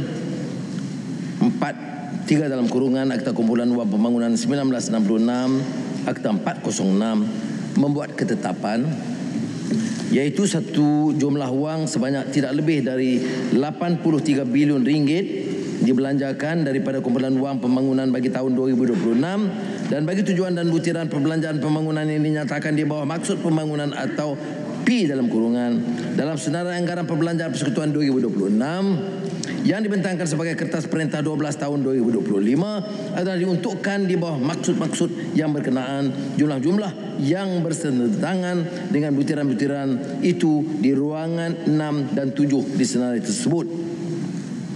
Baik, terima kasih. Ada yang menyokong? Tan Sri yang betul, saya mohon menyokong. Okey, baik, terima kasih. Ahli yang berhormat, mengikut peruntukan peraturan mesyuarat 66/3 perbahasan di atas usul-usul bagi bacaan kali yang kedua atas rang undang-undang perbekalan 2026 dan usul anggaran perbelanjaan pembangunan tahun 2026 hendaklah ditangguhkan kepada suatu tarikh tidak kurang daripada 2 hari setelah usul-usul tersebut dicadangkan dan disokong. Dengan yang demikian, mesyuarat hari ini ditangguhkan hingga jam 10 pagi hari Isnin 13 Oktober 2025. Sekian, terima kasih.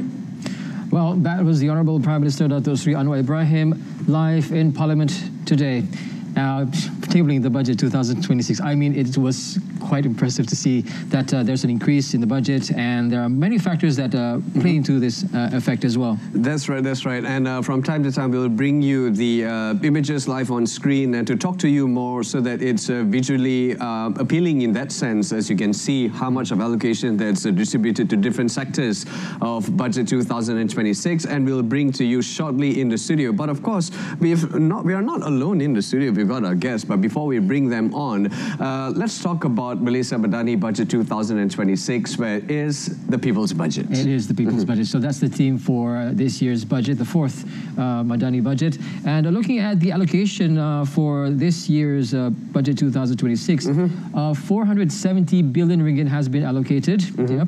And looking at the separation of this, you can see that 81 billion ringgit has been allocated for development expenditure, while operating expenditure is a whopping 338.2 billion ringgit. My goodness, that's a lot of money on operating. I think that we're focusing more on the operating now as opposed to other things as well. Yep. Aside from that, we have 30 billion ringgit has been allocated to the GLIC investment, as well as 10 billion ringgit for public-private investments and 10.8 billion ringgit for BBP and MKD companies investments as well. That's right. So the increased allocation for budget 2026 was of course, the aim to further stimulate growth. Now, the allocation of the operating expenditure, 338.2 billion ringgit, a 1.8% increase from budget 2025. Now, a significant portion of this is locked into three main expenses: public service salaries, emoluments, which amount for over a quarter of the total, debt servicing, which will take up nearly 14%, and pension payouts at 10.2%. Now, the allocation for subsidies in budget 2026 slightly lower, reflecting savings from the newly implemented targeted petrol subsidy scheme. Nice.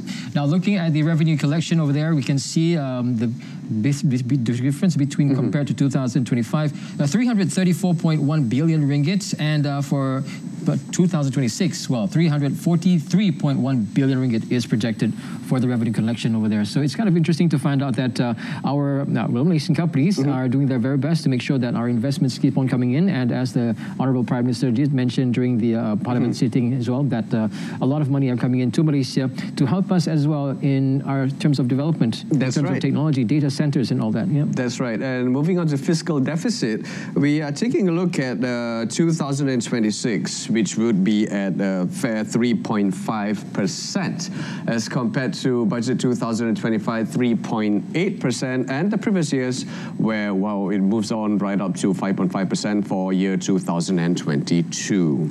Now, you did mention that today we're joined by two special panelists here today, and we're joined by Professor Dr. Nafis Alam, Head of the School of Business, Monash University, Malaysia, as well as Professor Dr. Melati Nungsari, Deputy Dean, Research and Academics, and Deputy CEO of Asia School of Business. Once again, thank you very much for taking the time off. And I just want to know from you guys as well, how do you find today's budget? Let's start with Professor Melati. So I thought that there were some interesting parts of it. If I could speak about maybe two things that I found most interesting about the budget. The first thing, coming from a university myself, I think we really want to, again, push Malaysia up the value chain in terms of creation, in terms of the types of company, types of products we produce. And one thing that was highlighted just now was commercialization of research products at universities. So I think the Prime Minister highlighted the commercialization of research has been quite low for public universities. He said it was around 5%, and that would sort of be kind of a strategic government push with sabbaticals given for 1 year long for public university lecturers to commercialize, which I think is a fantastic idea, because I think a lot of good stuff is happening at our local universities that should be brought to market. And then the next thing I wanted to talk about is surrounding talent mobility, which is quite important. In particular, thinking about the ASEAN business entity that he mentioned before. So basically allowing, or I think he said, like, public listed companies with strong market presence across ASEAN with potential, and mid-sized companies with potential for regional expansion. So this will basically facilitate movement of talent across the region, and also positions ASEAN as sort of a larger bloc, right? I think for Malaysia specifically, one of our problems has always been that as a market we are small, but as a region we are quite big, right? So our positioning internationally, I think, should be trying to get our local companies out of Malaysia in terms of selling and stuff like that. So I think this will be really good, actually.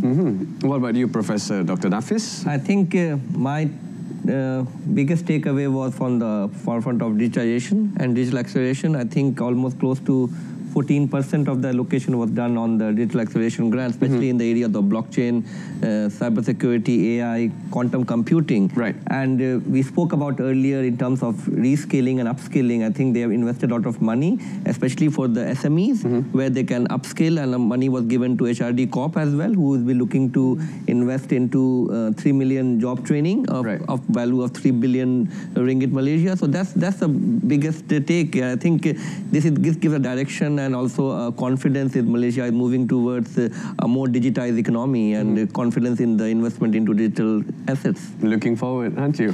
And picking on to that, you were talking about digitalization, cybersecurity, and in terms of the allocation which our Honourable Prime Minister did present in the early hours of the presentation, over 700 million ringgit has been allocated to enhance the capabilities and also enforcement agencies, including MACC, PDRM, KPDN, JKDM, and also MyCC, through training and asset procurement. Now, asset procurement, I was looking at, since we have the Budi 95 in effect already, there are still certain individuals who still flaunt the law.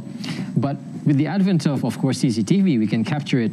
So do you think having this kind of 700 million ringgit is good enough to actually cater to this kind of issue that we have here in Malaysia as well? I think we should look into a fact that as fast as the technology grow, even to defeat the technology, the hackers and other people, scammers, will be also doing those parts. Yes. So I think that is a good step towards it, but I think Malaysia need to invest more, and it's all about going back to I didn't see much on the financial literacy aspects of it, because that starts from how people look into that. Malaysia is prone to a lot of financial scams. So even if you put a lot of CCTVs and put resources for PDRM, people are getting scammed on digital. Yeah. So I think there was actually I think there was something about a fund to help victims of scams. Yeah. A recovery fund, yeah, but not financial literacy itself, yeah. Right. Okay. Now, Dr. Melati, well, Prof. Nafis mentioned about upskilling, TVET upskilling, and also hiring. We spoke about earlier in the program, where we need to breach that gap of the urban-rural communities and so on and so forth. But when it comes to labour market effects of TVET spending, what is the expected marginal impact of increasing TVET funding from 7.5 billion, and right now we're talking about 7.9 billion ringgit on skilled labour supply? And also, let's talk about wage dynamics in the technical field altogether. So I think the previous studies have shown that graduates of TVET programs actually do not make as much as what we want. I think there was a study that I read that said that with a TVET certification, graduates with, I don't know how many TVET certifications specifically, but the study pointed out that it was about 2.2K starting salary, which very honestly should not be that low. It should be higher, right? And so I think that we need to kind of think, and this is a multi-year program, but think about the impact of these training programs measured a bit more systematically. I would like to see more research projects looking at specific TVET programs and kind of following long-term, what was the impact of this, right? Because honestly, I wouldn't be able to tell you right now because I haven't really looked at the data very specifically, but I think what Prof. Nafis was saying earlier with we spend a lot on these programs, but the actual impact on the tangible long-term economic outcomes, I don't think we have concrete evidence of that yet. Right. So I love to see more spending on educational programs, but the impact measurement part I think is a bit missing for now. Okay, but how, Professor Nafis, how can businesses in your sector, perhaps just to get a point of view, align their workforce development strategies with the increase of 7.9 billion allocation, we're talking about ringgit, to TVET? So probably perhaps you'd like to share a thing or two about that? I think when we talk about TVET, we do not focus on which area of training we are looking at. It is for the whole training aspect. Altogether. So altogether, and again, some of them might be redundant or some of them might be not a high uptake. So it will be important to see that how that training will be allocation. But one thing which was good they have very clearly talk about the high-tech or digital empowerment, especially the HRD Corp part, that was very specific to digital upskilling. So that will be interesting to see that. Okay. When it comes to My Digital ID, still on the technology aspect of it, My Digital ID, it aims to reach 15 million users by the end of this year. And seeing that we're using the Budi 95, using our ICs, there are some people still using the old chip. So we always encourage them to use the latest one. Have you already updated to the 84K? So that's the thing. I think that the fact that we need to upgrade ourselves as well, upskill ourselves, and eventually will lead to that. So my question is, with the My Digital ID, which aims to reach 15 million people, do you think that with the current budget that has been allocated is sufficient enough to actually make sure that the people are well informed and be up to date with the latest technology? You want to go? No, so I think that I didn't see very much on this idea of literacy training in terms of digital literacy. So I don't know is my answer in short, but I do feel like a lot more outreach has to happen. Very honestly, if if I did not update my own chip and I'm a educated urban person, right? There's probably no hope for a lot of other Malaysians out there, and for good reason, right? This is not easy stuff, right? So I think outreach programs will have to happen to communities maybe who perhaps don't understand the importance so much, who perhaps don't have access to as as much kind of digital resources that we do in order to kind of push this forward. I have another aspect of this. Malaysia is also known for a lot of data theft, data privacy issues. Right. So now you're bringing 15 million people onto My Digital ID. Yes. Do we have enough security in place to protect it, because even the big banks have been breached with their data. And so another aspect of to look into how much investment is being done in securing the system or putting into that. Malaysians are known to look into My Digital ID when it's tagged to some type of benefit. People started doing upgrading their chips or the IC because of the Budi 95. Earlier than the people were not even aware of it. So I think it's more like of a benefit rather than a compliance, or you should say that what is the advantage of having this digital ID, So we have to look from that perspective as well. Right. Okay. Now, follow-up questions, Otto? No? Yes, go ahead. Okay. Based on let's take a breather in that sense. But no, we're not going for a quick break. But we're talking about tourism. Let's turn over to that particular industry. 1,000 ringgit in tax relief. Is it significant, especially when it comes to consumer behavior? Probably, Dr. Melati, you would like to give your take on that. So I think 1,000 per year is actually quite a significant amount for most families, I would say. I mean, you can plan a couple of actually pretty nice vacations on that. But I think it's also kind of a signal overall, I think, to the economy that the tourism is an area of focus for Malaysia. We have seen an increase in the number of visitors to Malaysia in terms of like arrivals at KLIA, for example, and expenditures at hotels, but I don't think we're quite where we want to be. And the rebound has actually, since COVID, has been quite slow. So I think this is a fantastic thing. I think it will make people happy, which is a good thing. And I think this is something that can easily buy the goodwill of the people, but also be something really good for the local economy. All right. I think the Prime Minister would have bought this idea from the recent, when there was a long public holiday. A lot of people went to Thailand rather than visiting Malaysian tourist spots. And that's a good take. Because Langkawi is too expensive. And it's still, even if you look in the budget, Langkawi was still promoted as the main destination within Malaysia. So government is still trying to promote that. I think Malaysia is really getting a lot of international tourists, but the domestic tourism is suffering. And I think this 1,000 will be a boost. It was also given during the COVID time as a tax rebate for people who are going domestic. So I think this will really people to go around in Malaysia rather than going outside to neighboring countries. Right. So how would you capitalize on that 1,000 ringgit? As we speak, are you going to go for a vacation? I'm going to use it to offset my Langkawi expense. I think it will be definitely a boost for a lot of people, especially for the M40 group who are looking for that. At least a good domestic one trip down to Langkawi and enjoying the beaches there. Okay. And that's another thing actually to point out, because there was quite a lot of support, I think, for rural development. This may be actually something good for a lot of businesses located in rural areas, right? Because tourism is always welcome. Now, looking at the ringgit's performance, now the regional competition is heating up actually. So how does this budget actually position Malaysia as an attractive investment destination?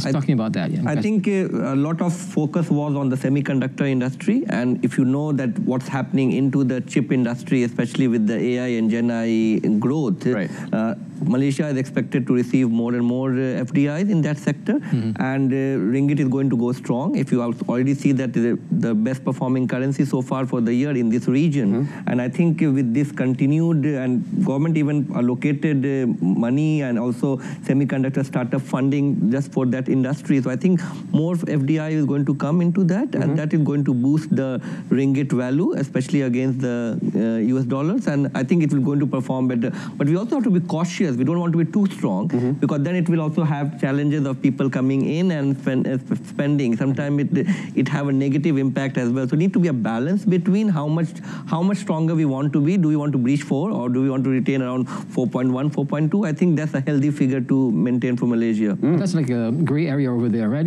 Are we moving too fast, or are we moving too slow? That's the gray area which we need to actually encompass and There's find also another thing that should be mentioned alongside that, which is the residence pass, a fast track, the EP employment pass waiver for 3 years for strategic investors. I think that is that's fantastic. So in my my experience speaking to multinationals, I think one challenge or one problem that they have to often face with Malaysia specifically is actually the bureaucracy in terms of getting their workers in here for jobs that Malaysia maybe just doesn't have enough talent for. So while we build that local capacity and local ability to fulfill those jobs, I think like making it easy for companies is good for competition, and hopefully will increase more strategic investors. Now, this is of course, the Madani budget under the economy Madani. And let's talk about Madani initiative right now. 1 billion ringgit allocation to the Madani initiative.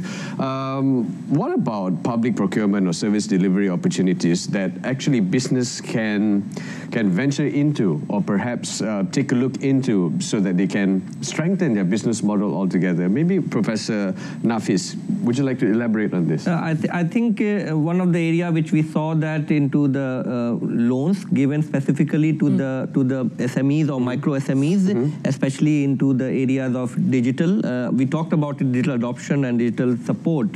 So this is a good opportunity for that. The another thing we're also looking into, how does these mobile banking units go into the rural population, for example, because we talked about the financial exclusion, especially in the rural areas. So this is basically targeting towards bringing the rural or the underserved community into perspective. And I think this is a good initiative by the government. Okay. Now, the fact that we are also including the like ATM veterans as well into the economy again, and seeing that there should not be left out towards this our economy. What do you think should be the next role for the government to actually do? What kind of programs do you think would be apt for them? So I think I maybe want to kind of bring us back to a piece that we were talking about before, which is like the demographic shifts, right? So I think that a little bit more will have to be done to support our elderly. So programs basically for people maybe post-retirement, because we know from KWSP data and all of that most Malaysians will not have saved enough for retirement. And so once that retirement age hits, I think there needs to be a bit more support for the elderly a little bit. So people in policy have been talking about support for the silver economy and stuff like that. So I think more social support programs or training programs actually for people who have left the labor market but probably still want to have access to economic means is going to have to happen. And just talking about that, we talked about how much social service allocation goes to this group of people. So bringing them back into the job will also help government to save, and it can be again targeted to those who are completely out of the labor market or those who cannot make a return to the labor market. So again, this will be some sort of saving, because these people, when come back into the job, they do not need that social safety net in that sense. So I think this is a two-way advantage for the government by bringing them people who are ready to come back to the job. I think within that age, I'll still be working until the end of my days. Absolutely, yeah. I would love to work, being active, consistently active and be part of the community again. And don't forget to take a break too, yeah, once in a while, Because you're still contributing towards the nation's growth when it comes to GDP. And coming back to some of the operational costs, we cannot sweep that away, given rising operational costs. Let's talk about specific fiscal measures. Probably, perhaps, Professor Dr. Nafis, we can get your take on this. What specific fiscal measures would be ideal right now as we talk about effectiveness in easing the burden of the Rakyat? I think we have to look at the tax structure and subsidy both together. I think when we are allocating subsidy, and again we saw around 15 billion allocation for SARA next round. So these are easy money, but at the same time how we are recovering this money, correct? So tax need to be looked at. We did not see anything about in terms of the tax being increased, or there was no announcement about the tax. So I think in terms of the balancing act of the government, we need to balance out how much subsidy we are putting in and how much revenue is coming. So I think even though we have reduced the fiscal deficit, there's still a long way to go, because the amount of money being allocated in subsidy is really putting a pressure on the government expenditure. Now, if you'd like to join the conversation, you can always hashtag budget 2026, and then we'll get to it on X as well as other platforms as well. Now, we were talking to both our panelists today. Malaysia's, of course, budget 2026. Moving on to our next question, let's talk about when, you see, many Malaysians are feeling the cost of living pressure, and we know for a fact that we are going to receive an extra for SARA. So do you think that's a good move for the government? I mean, I think it's a very popular move. I think people like being able to use their SARA money. Will it make a big difference? No. But I think in the short run, it will, make families who need it, stretch a little bit longer. Ideally, again, I would have liked to see, again, like a bridging thing, right? Like maybe a longer sustained support with a program or progress way to get people out of that support, which I did not see through the budget, but that would have been ideal. And again, I think a bit more targeted would have been nice. I, for example, may not have used 100 ringgit as I don't need it as much, perhaps as another family, and so maybe my 100 ringgit should have been given to them, right? So I know there's issues with targeting as well. Economists know this very well. It's higher cost to target because you need to know your population in order to target, etc. But I wonder whether this could have been in a more targeted way. Now, Dr. Melati, research and academics, it's your thing, right? Yes. Now, taking a look at the education ministry, the education sector perhaps, there's an increase of up to 2 billion ringgit allocation from budget 2025. How pleasing is this for you? Again, it's hard for me to say because we don't really know what the impact, the marginal return basically on another ringgit spent is. So to me, honestly, the commercialization for the universities was a more exciting announcement than the actual amount spent itself. And I did not get my only ask, which was free breakfast for kids in public schools. So that made me a bit sad, but yeah. Okay. Let's talk about the social sector once again. So do you think that Malaysians are seeing a shift towards a more people-centric budget, as like today's theme? Do you think it's more towards central people? I think so. If you look into it, it's a balanced approach, I will say, by the government. In some areas where you are looking for giving incentive, especially for the tourism, for example, 1,000 ringgit, or giving 100 ringgit SARA. But on the other side, if you look into, I noticed that the GP cost is going to increase from 30 to 80 ringgit per visit. This is also going to further escalate the medical inflation, which we are already suffering from it. So in one side you are giving benefit subsidy, but on the other side it's also raising cost on certain areas. So it is very difficult to balance it out. What is the overall impact of the budget? And it's some positives and there are some negatives as well. So we have to see that, and this is more like a more popular budget, for especially keeping in mind that the election is due next year. So it is going to have a long-term impact if you look into the overall fiscal deficit for the government in the coming years. Right. Now, this could be music to your ears, to both of you, because we spoke about earlier in the program about how we need to train our talent, our local talent, because it's too expensive to get talents from outside of the country.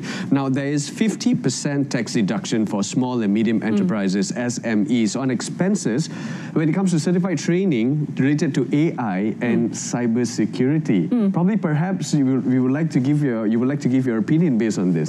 No, I think that's fantastic. And if I could stretch it a bit further, I think again, if this could be the first push for employers to start receiving micro-credentialing or mini-credentialing, mini-certifications as a journey in their workers' career, I think this would be fantastic. Because again, how it's going to be really, really difficult for people to move in and out of jobs. It's much easier for them to actually be reskilled within the same job. So I'm hoping that this is going to be a push towards that. I think we take it from two perspectives. One is definitely the tax deduction for the SMEs. But at the same time, we also looked into 3 billion allocation for job training. This goes hand in hand. I think this is very much aligned for a developed economy. Malaysia do have an aspiration for developed economy. And if you want to catch up, your biggest investment should be on the digital aspect. And this is going to really boost that. And I don't think company should complain because everything what they're going to invest into that, they're going to get 50% of tax rebate. So this is a positive, and employees should demand for more and more training and upskilling in that. Now, looking at the allocation for defense, the Prime Minister did mention this early on, an increase of 500 million ringgit compared to this year, while the Home Ministry, KDN, will receive 21.2 billion ringgit, which is up from 1.7 billion ringgit. So do you think that when it comes to the preparedness of Malaysia's defense and also being prepared in terms of security as well, do you think that amount is enough for this year's budget? Do you think it's enough? I actually am not a defense expert, so I wouldn't be able to answer this, but I did think it was interesting that when he brought this up in the context of the budget, he did mention that because Southeast Asia is a hot area, I think he said something about how it's a popular area for big powers, and so we need to increase our defense, which I thought was an interesting posture. But I don't have any comments on this. I think Malaysia is a bit immune to, but I think some of the regions are getting escalated, especially if you look into Cambodia and Thailand. So I think that would have given an indication that we should be prepared enough, and that's why maybe there was some allocation for the defense. But Malaysia doesn't need huge allocation. I think they have good neighbors, and they should be pretty much safe in that. But yeah, you have to also build your capacity with the newer technology happening in, and this is also going on the automation side. We have recent crashes of the helicopters and or the jets. So I think we need to also upgrade. So I do not know how that is enough for the defense budget or not, but I think it gives a signal that yes, we are putting in some allocation and we are up to date what other countries might be doing. I do hope that's not precursor towards something else, but yes, I do hope so too. That it's just for maintaining and upgrades as well. Okay, and talking about artificial intelligence, with regards to semiconductors, so on and so forth. Now, 53 million ringgit under the Malaysia Digital Acceleration Grant will be provided under Budget 2026 just to talk about growth and to facilitate adoption of technologies such as blockchain, quantum computing. 53 million ringgit. That doesn't sound like much. Right. That's where I was going to. Yeah. I mean, maybe Prof. Nafis wants to add, but to me, it's the standalone figure for this type of research. I was a bit disappointed. We spoke about this earlier, that we need to invest more. I have not seen how much was total allocation for the education, and my wish was some of those money could have been taken and put towards the digitization aspect of it. They do talk, I think this is not even 0.01% of the big tech company would have been investing into that. So given that Malaysia aspiration, especially in the semiconductor and AI is going, this is a small allocation, and I think government could have done better. It's probably just to get the ball rolling, perhaps. Ball should have rolled earlier already.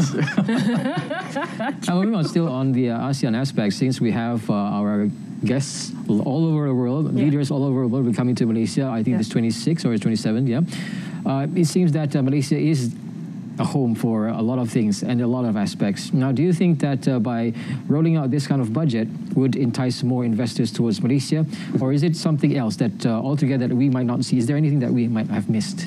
No, I think the positioning of how the budget was presented, like the ASEAN mobility basically for Malaysian companies, I think is sort of a really strategic push from our side, which is great because individually, again, each of the economies in Southeast Asia, well, outside from Singapore, are rather small. Indonesia is a very large market, but in terms of purchasing power, it's still small. And so ASEAN really needs to think as a bloc. For example, when we were thinking about the tariffs imposed on different Southeast Asian countries, I think one of the hopes that many economists had was that ASEAN would negotiate as a bloc, which didn't happen. It didn't happen, but hopefully we can kind of leverage, again, on our local partners, local neighbors, who have been quite good overall. So. So Malaysia having the ASEAN presidency for this year, I think this has to come out vocally by the Prime Minister because we're going to host that. But again, we also need to prepare ourselves with all these geopolitical tensions and the tariff coming in. I think we need to build a more stronger relationship with the ASEAN. I think that is a good signal to do that. Collaborating will be the key for the next phase of Malaysia growth in the region. Yeah, I think the 46th ASEAN Summit has proved to be a significant success, and therefore the 47th one will be taking place this month, perhaps. So that's where we hope that the country can boost more economic ties within the ASEAN region, and within labor our ASEAN friends. mobility would be a good first step to do that, right? So, like, let's say, imagine like a Malaysian could work in the Philippines without having to go through the whole immigration process. A Filipino could come in Malaysia. Like, that exchange could be very beneficial for the region. I just want to take a cue. GCC is experimenting a unified visa system, for example, which is going to boost their tourism within the GCC region. If Malaysia can join hands with other neighboring countries, people will be easily moving from one place to another, and that can be a big boost to the further tourism revenue for the country. Right. Yeah, the tourism sector is, of course, one of the main drivers, perhaps, for the country's GDP. And moving forward, let's talk about halal business loans. That's something Professor Nafis would gladly talk about, from 1 billion and right now to 2 billion in loans. I think we talked about both the aspects earlier. One is the role of SME in the overall economy and the role of a halal economy as well. Malaysia is projected to have close to 100 billion by 2030. The global halal economy is going to be 5 trillion by 2030. Wow. And Malaysia halal economy contributes around 11% of GDP.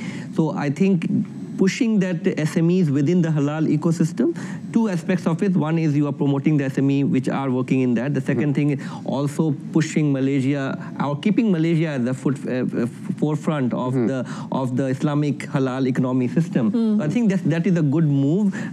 2 billion is still not a lot, not a lot in that aspect, but given that Malaysia is considered as one of the most pioneered country when it comes to Islamic finance or halal economy, I think this is a good opportunity for government to push more. And maybe this can be also an approach for Malaysian government to export halal products into the other countries which are in need of that. So I think this can be further expanded maybe in the next budget. Now, speaking about halal as well, the procurement of being or certified being halal is a very intricate process as well. Do you think by probably, leeway a bit on the halal certificate, do you think this will help out the local entrepreneurs to actually, purchase or get the certificate for This halal? is an interesting question. If I want to be very, very diplomatic in the answer, we should not have any leeway, because there will be a certain group of people who will start questioning on the whole. Because this is Malaysia, we take bending in rules. The halal process. But I think Malaysia already have a very established guidelines, and a lot of country has used Malaysian model when it comes to halal certification. And I think we should leverage on that, and maybe even importing. How do we classify our products halal, and maybe again using that as a tool for, it's close to almost I think around 2 billion populations are consuming halal products. So that is a big market for Malaysia to look into and that will be a future growth opportunity as well. Now this links to the next question with regards to food production. Now new companies involved in food production will get a 100% income tax exemption on statutory income for 10 years.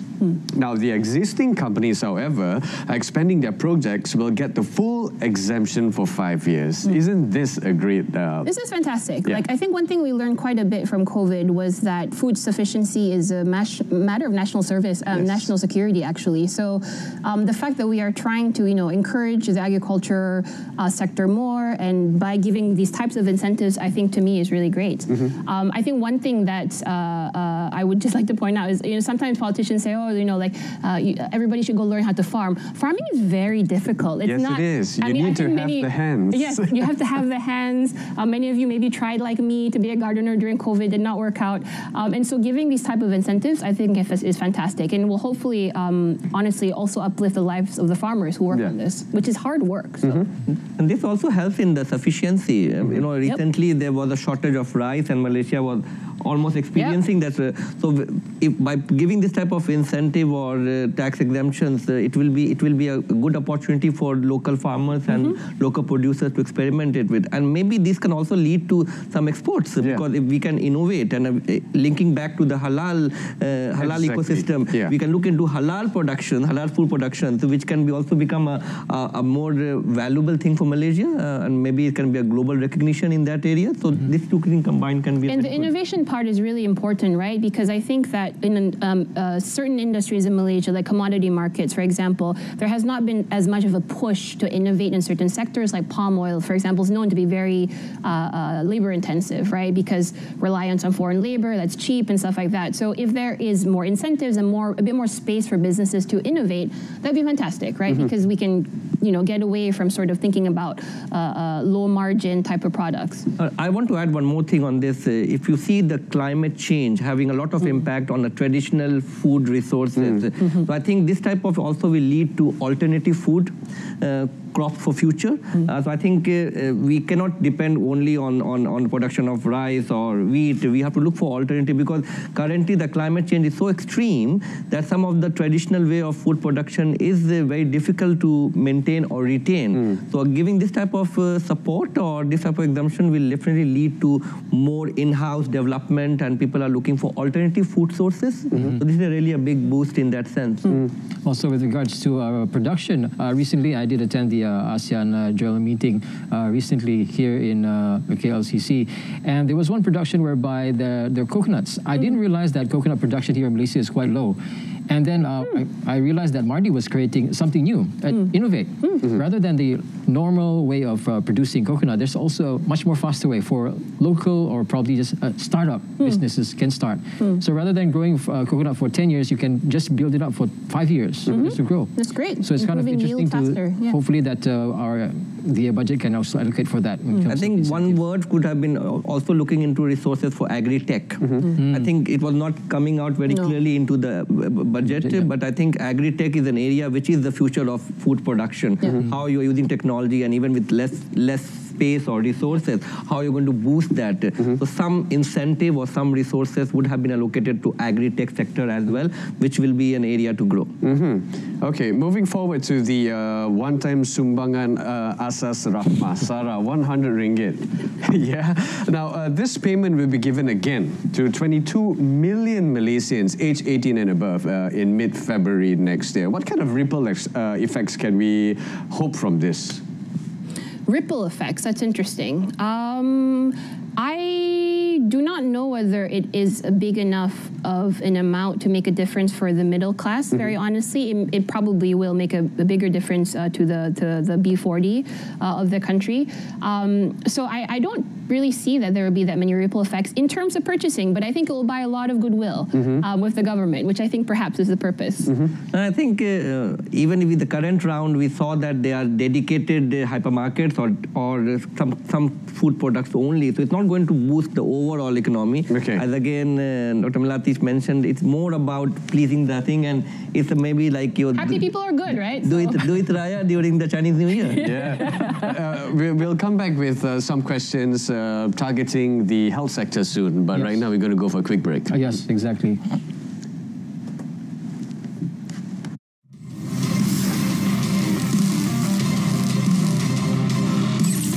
Majlis Tibet Negara akan memperkukuh ekosistem Tibet termasuk cadangan penggubalan RUU Tibet. Peruntukan Tibet naik kepada 7.9 bilion ringgit atas desakan. Peluang pendidikan dan latihan Tibet ditingkatkan khususnya dalam menyokong sektor berkeutamaan tinggi. Umpamanya Majlis Tibet Negara, HRD Corp tentunya lebih tinggi dengan 3 bilion ringgit untuk latihan termasuk bidang digital dan teknologi. PTPK 650 juta ringgit. Giat Mara menawarkan latihan kepada 13,000 golongan tumpuan termasuk pekerja gig. College Community menyediakan program pembelajaran sepanjang hayat termasuk untuk komuniti rentan seperti OKU, warga emas, ibu tunggal dan orang asli.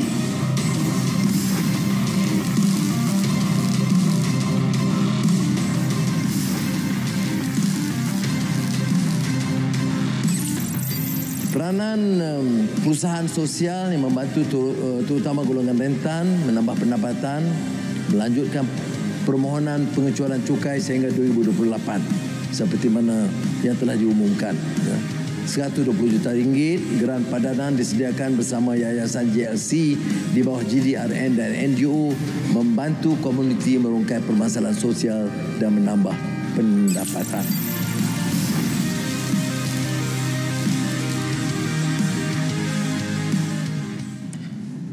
Welcome back for Budget 2026 special edition here on TV2 with our guest here today, Professor Dr. Nafis Alam, Head of the School of Business, Monash University, Malaysia, as well as Professor Dr. Berita Nungsari, Deputy Dean of Research and Academics, and also Deputy CEO of Asia School of Business. So once again, thank you very much for taking the time off your busy schedule to be here with us and explain certain things as well. Now, Brandon, you have something about health. Now, what is about health, man? My goodness. All right. Actually, the figure that is being allocated to the Ministry of Health, talking about 46.5 billion ringgit, up from 45.3 billion ringgit as of Budget 2025.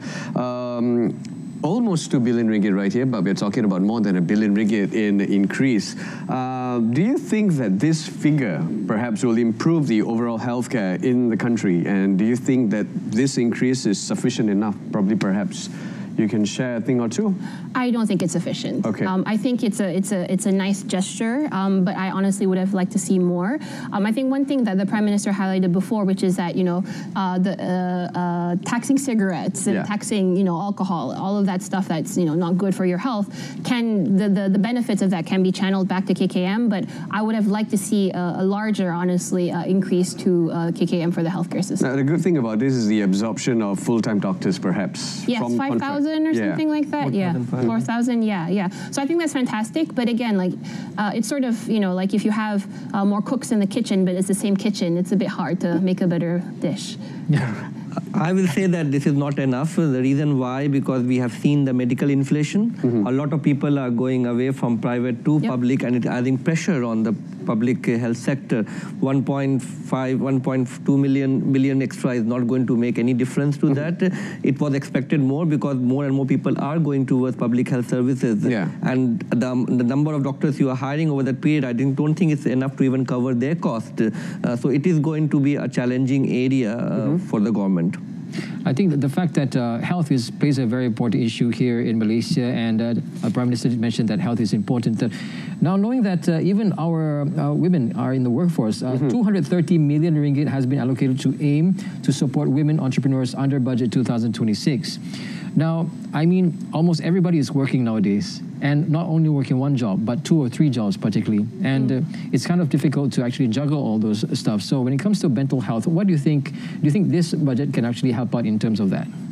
So the interesting thing, if I could just go back to the point about entrepreneurship, right? So I do a lot of research into entrepreneurship, and sometimes the fact that we have to push more people into sort of low-level, entry-level entrepreneurship actually reflects a failure of the employment market to give you a job that pays you sufficiently well. So you have to do 2 jobs, and then you have to sell things on the side, right? And so to me, I mean, that together with the care burden that women face, together with the fact that if you live in the city, you have to commute and stay in traffic, and your child has to go to childcare and all of this stuff, is going to put quite a lot of stress on women, actually. And so that is something that I wish was addressed directly. Now, bullying, I think, I made a note of that. There was anti-bullying legislation. So to me, that is part of the mental health package as well for children.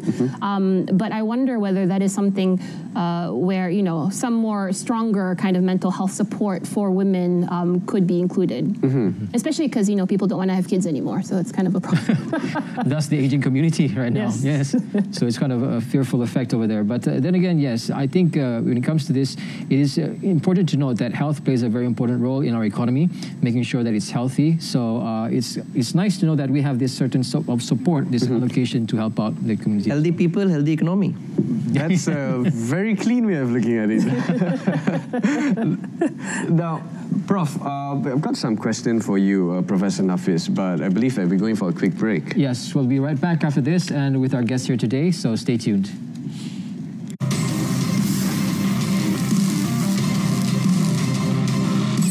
KDNK separuh pertama tahun 2025 telah mencatat pertumbuhan memberangsangkan iaitu 4.4%. Kendati pun diasak perang tarif Amerika Syarikat, unjuran semula KDNK 2025 antara 4 hingga 4.8% membuktikan ekonomi kita kekal berdaya tahan. Bagi tahun 2026, ekonomi kita diunjur berkembang lebih rendah antara 4 hingga 4.5%. Ini susulan ketidaktentuan ekonomi dunia dan sengketa geopolitik geoekonomi yang berterusan. Sambil mengekalkan komitmen pada FRA, momentum pertumbuhan terus didukung dasar fiskal yang mengembang.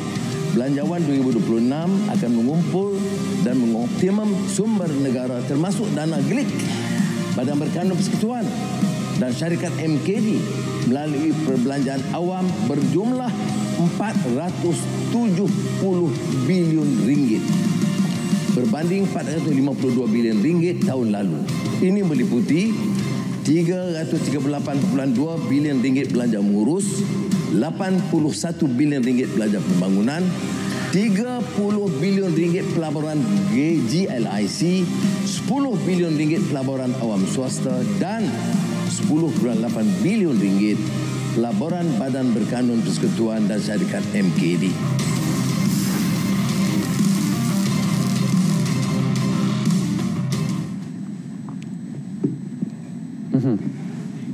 All right, welcome back to Budget 2026. Here in the studio, we have two panelists, Professor Dr. Nafis Alam, Head of the School of Business, Monash University, and also Professor Dr. Belati Nungsari, Deputy Dean, Research and Academics, and also Deputy CEO of Asia School of Business. Now, we did talk earlier on off-air with regards to the programs.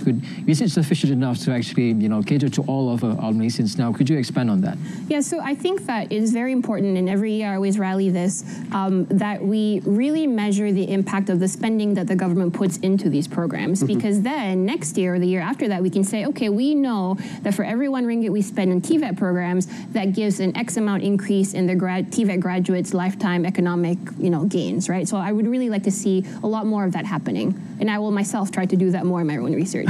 Right. As a finance person, I always look on ROI of the government expenditure. So I think if this year the government has increased the allocation, I'm looking for more productivity, more economic growth, and more support. But support should not be given in terms of subsidy, but rather than more in terms of the development, research, innovation. So that's an area which I will be looking at. And I believe that next time, if you're talking about the budget, there's more money available for the digitization aspect of the country. Probably, perhaps, maybe, yes, there would probably be, because simply said that the whole world is moving towards digitalization and moving towards artificial intelligence, and also not to forget cybersecurity, so on and so forth. Now, we're about to wrap things up, but before we go, probably perhaps you can get some of your point of views with regards to this budget of Budget 2026. How can it affect and make sense to the younger generations out there? What would you wish that they would do right now to take into account of Budget 2026? My view will be that stop giving easy money to the Rakyat, because it makes people complacent. Sometimes you are not productive. You know that something is coming forward to you. You should be rewarding those people who are contributing to the economy, at the same time who are really needy. A blanket subsidy is always going to be challenging for the government to maintain their expenses in the economy. I would look into more development aspect of the budget, and that will be my wish for the. Okay.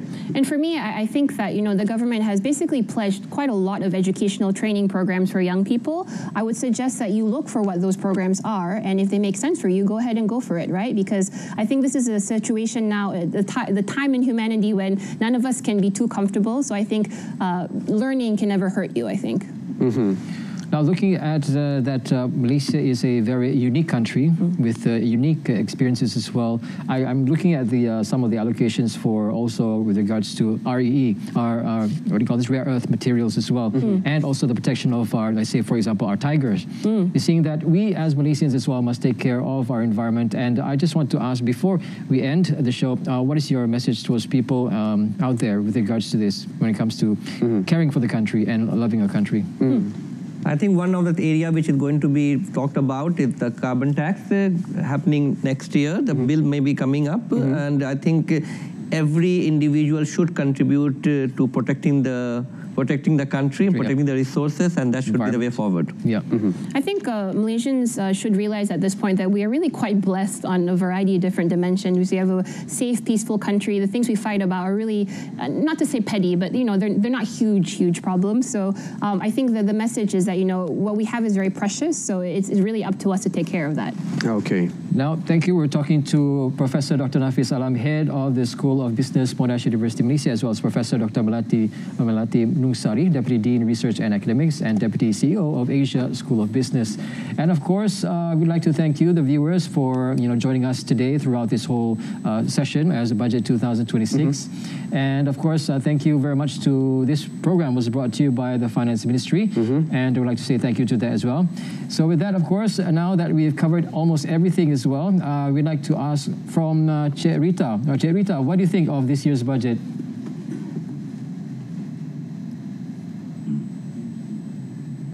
That's right, Brandon and Otto.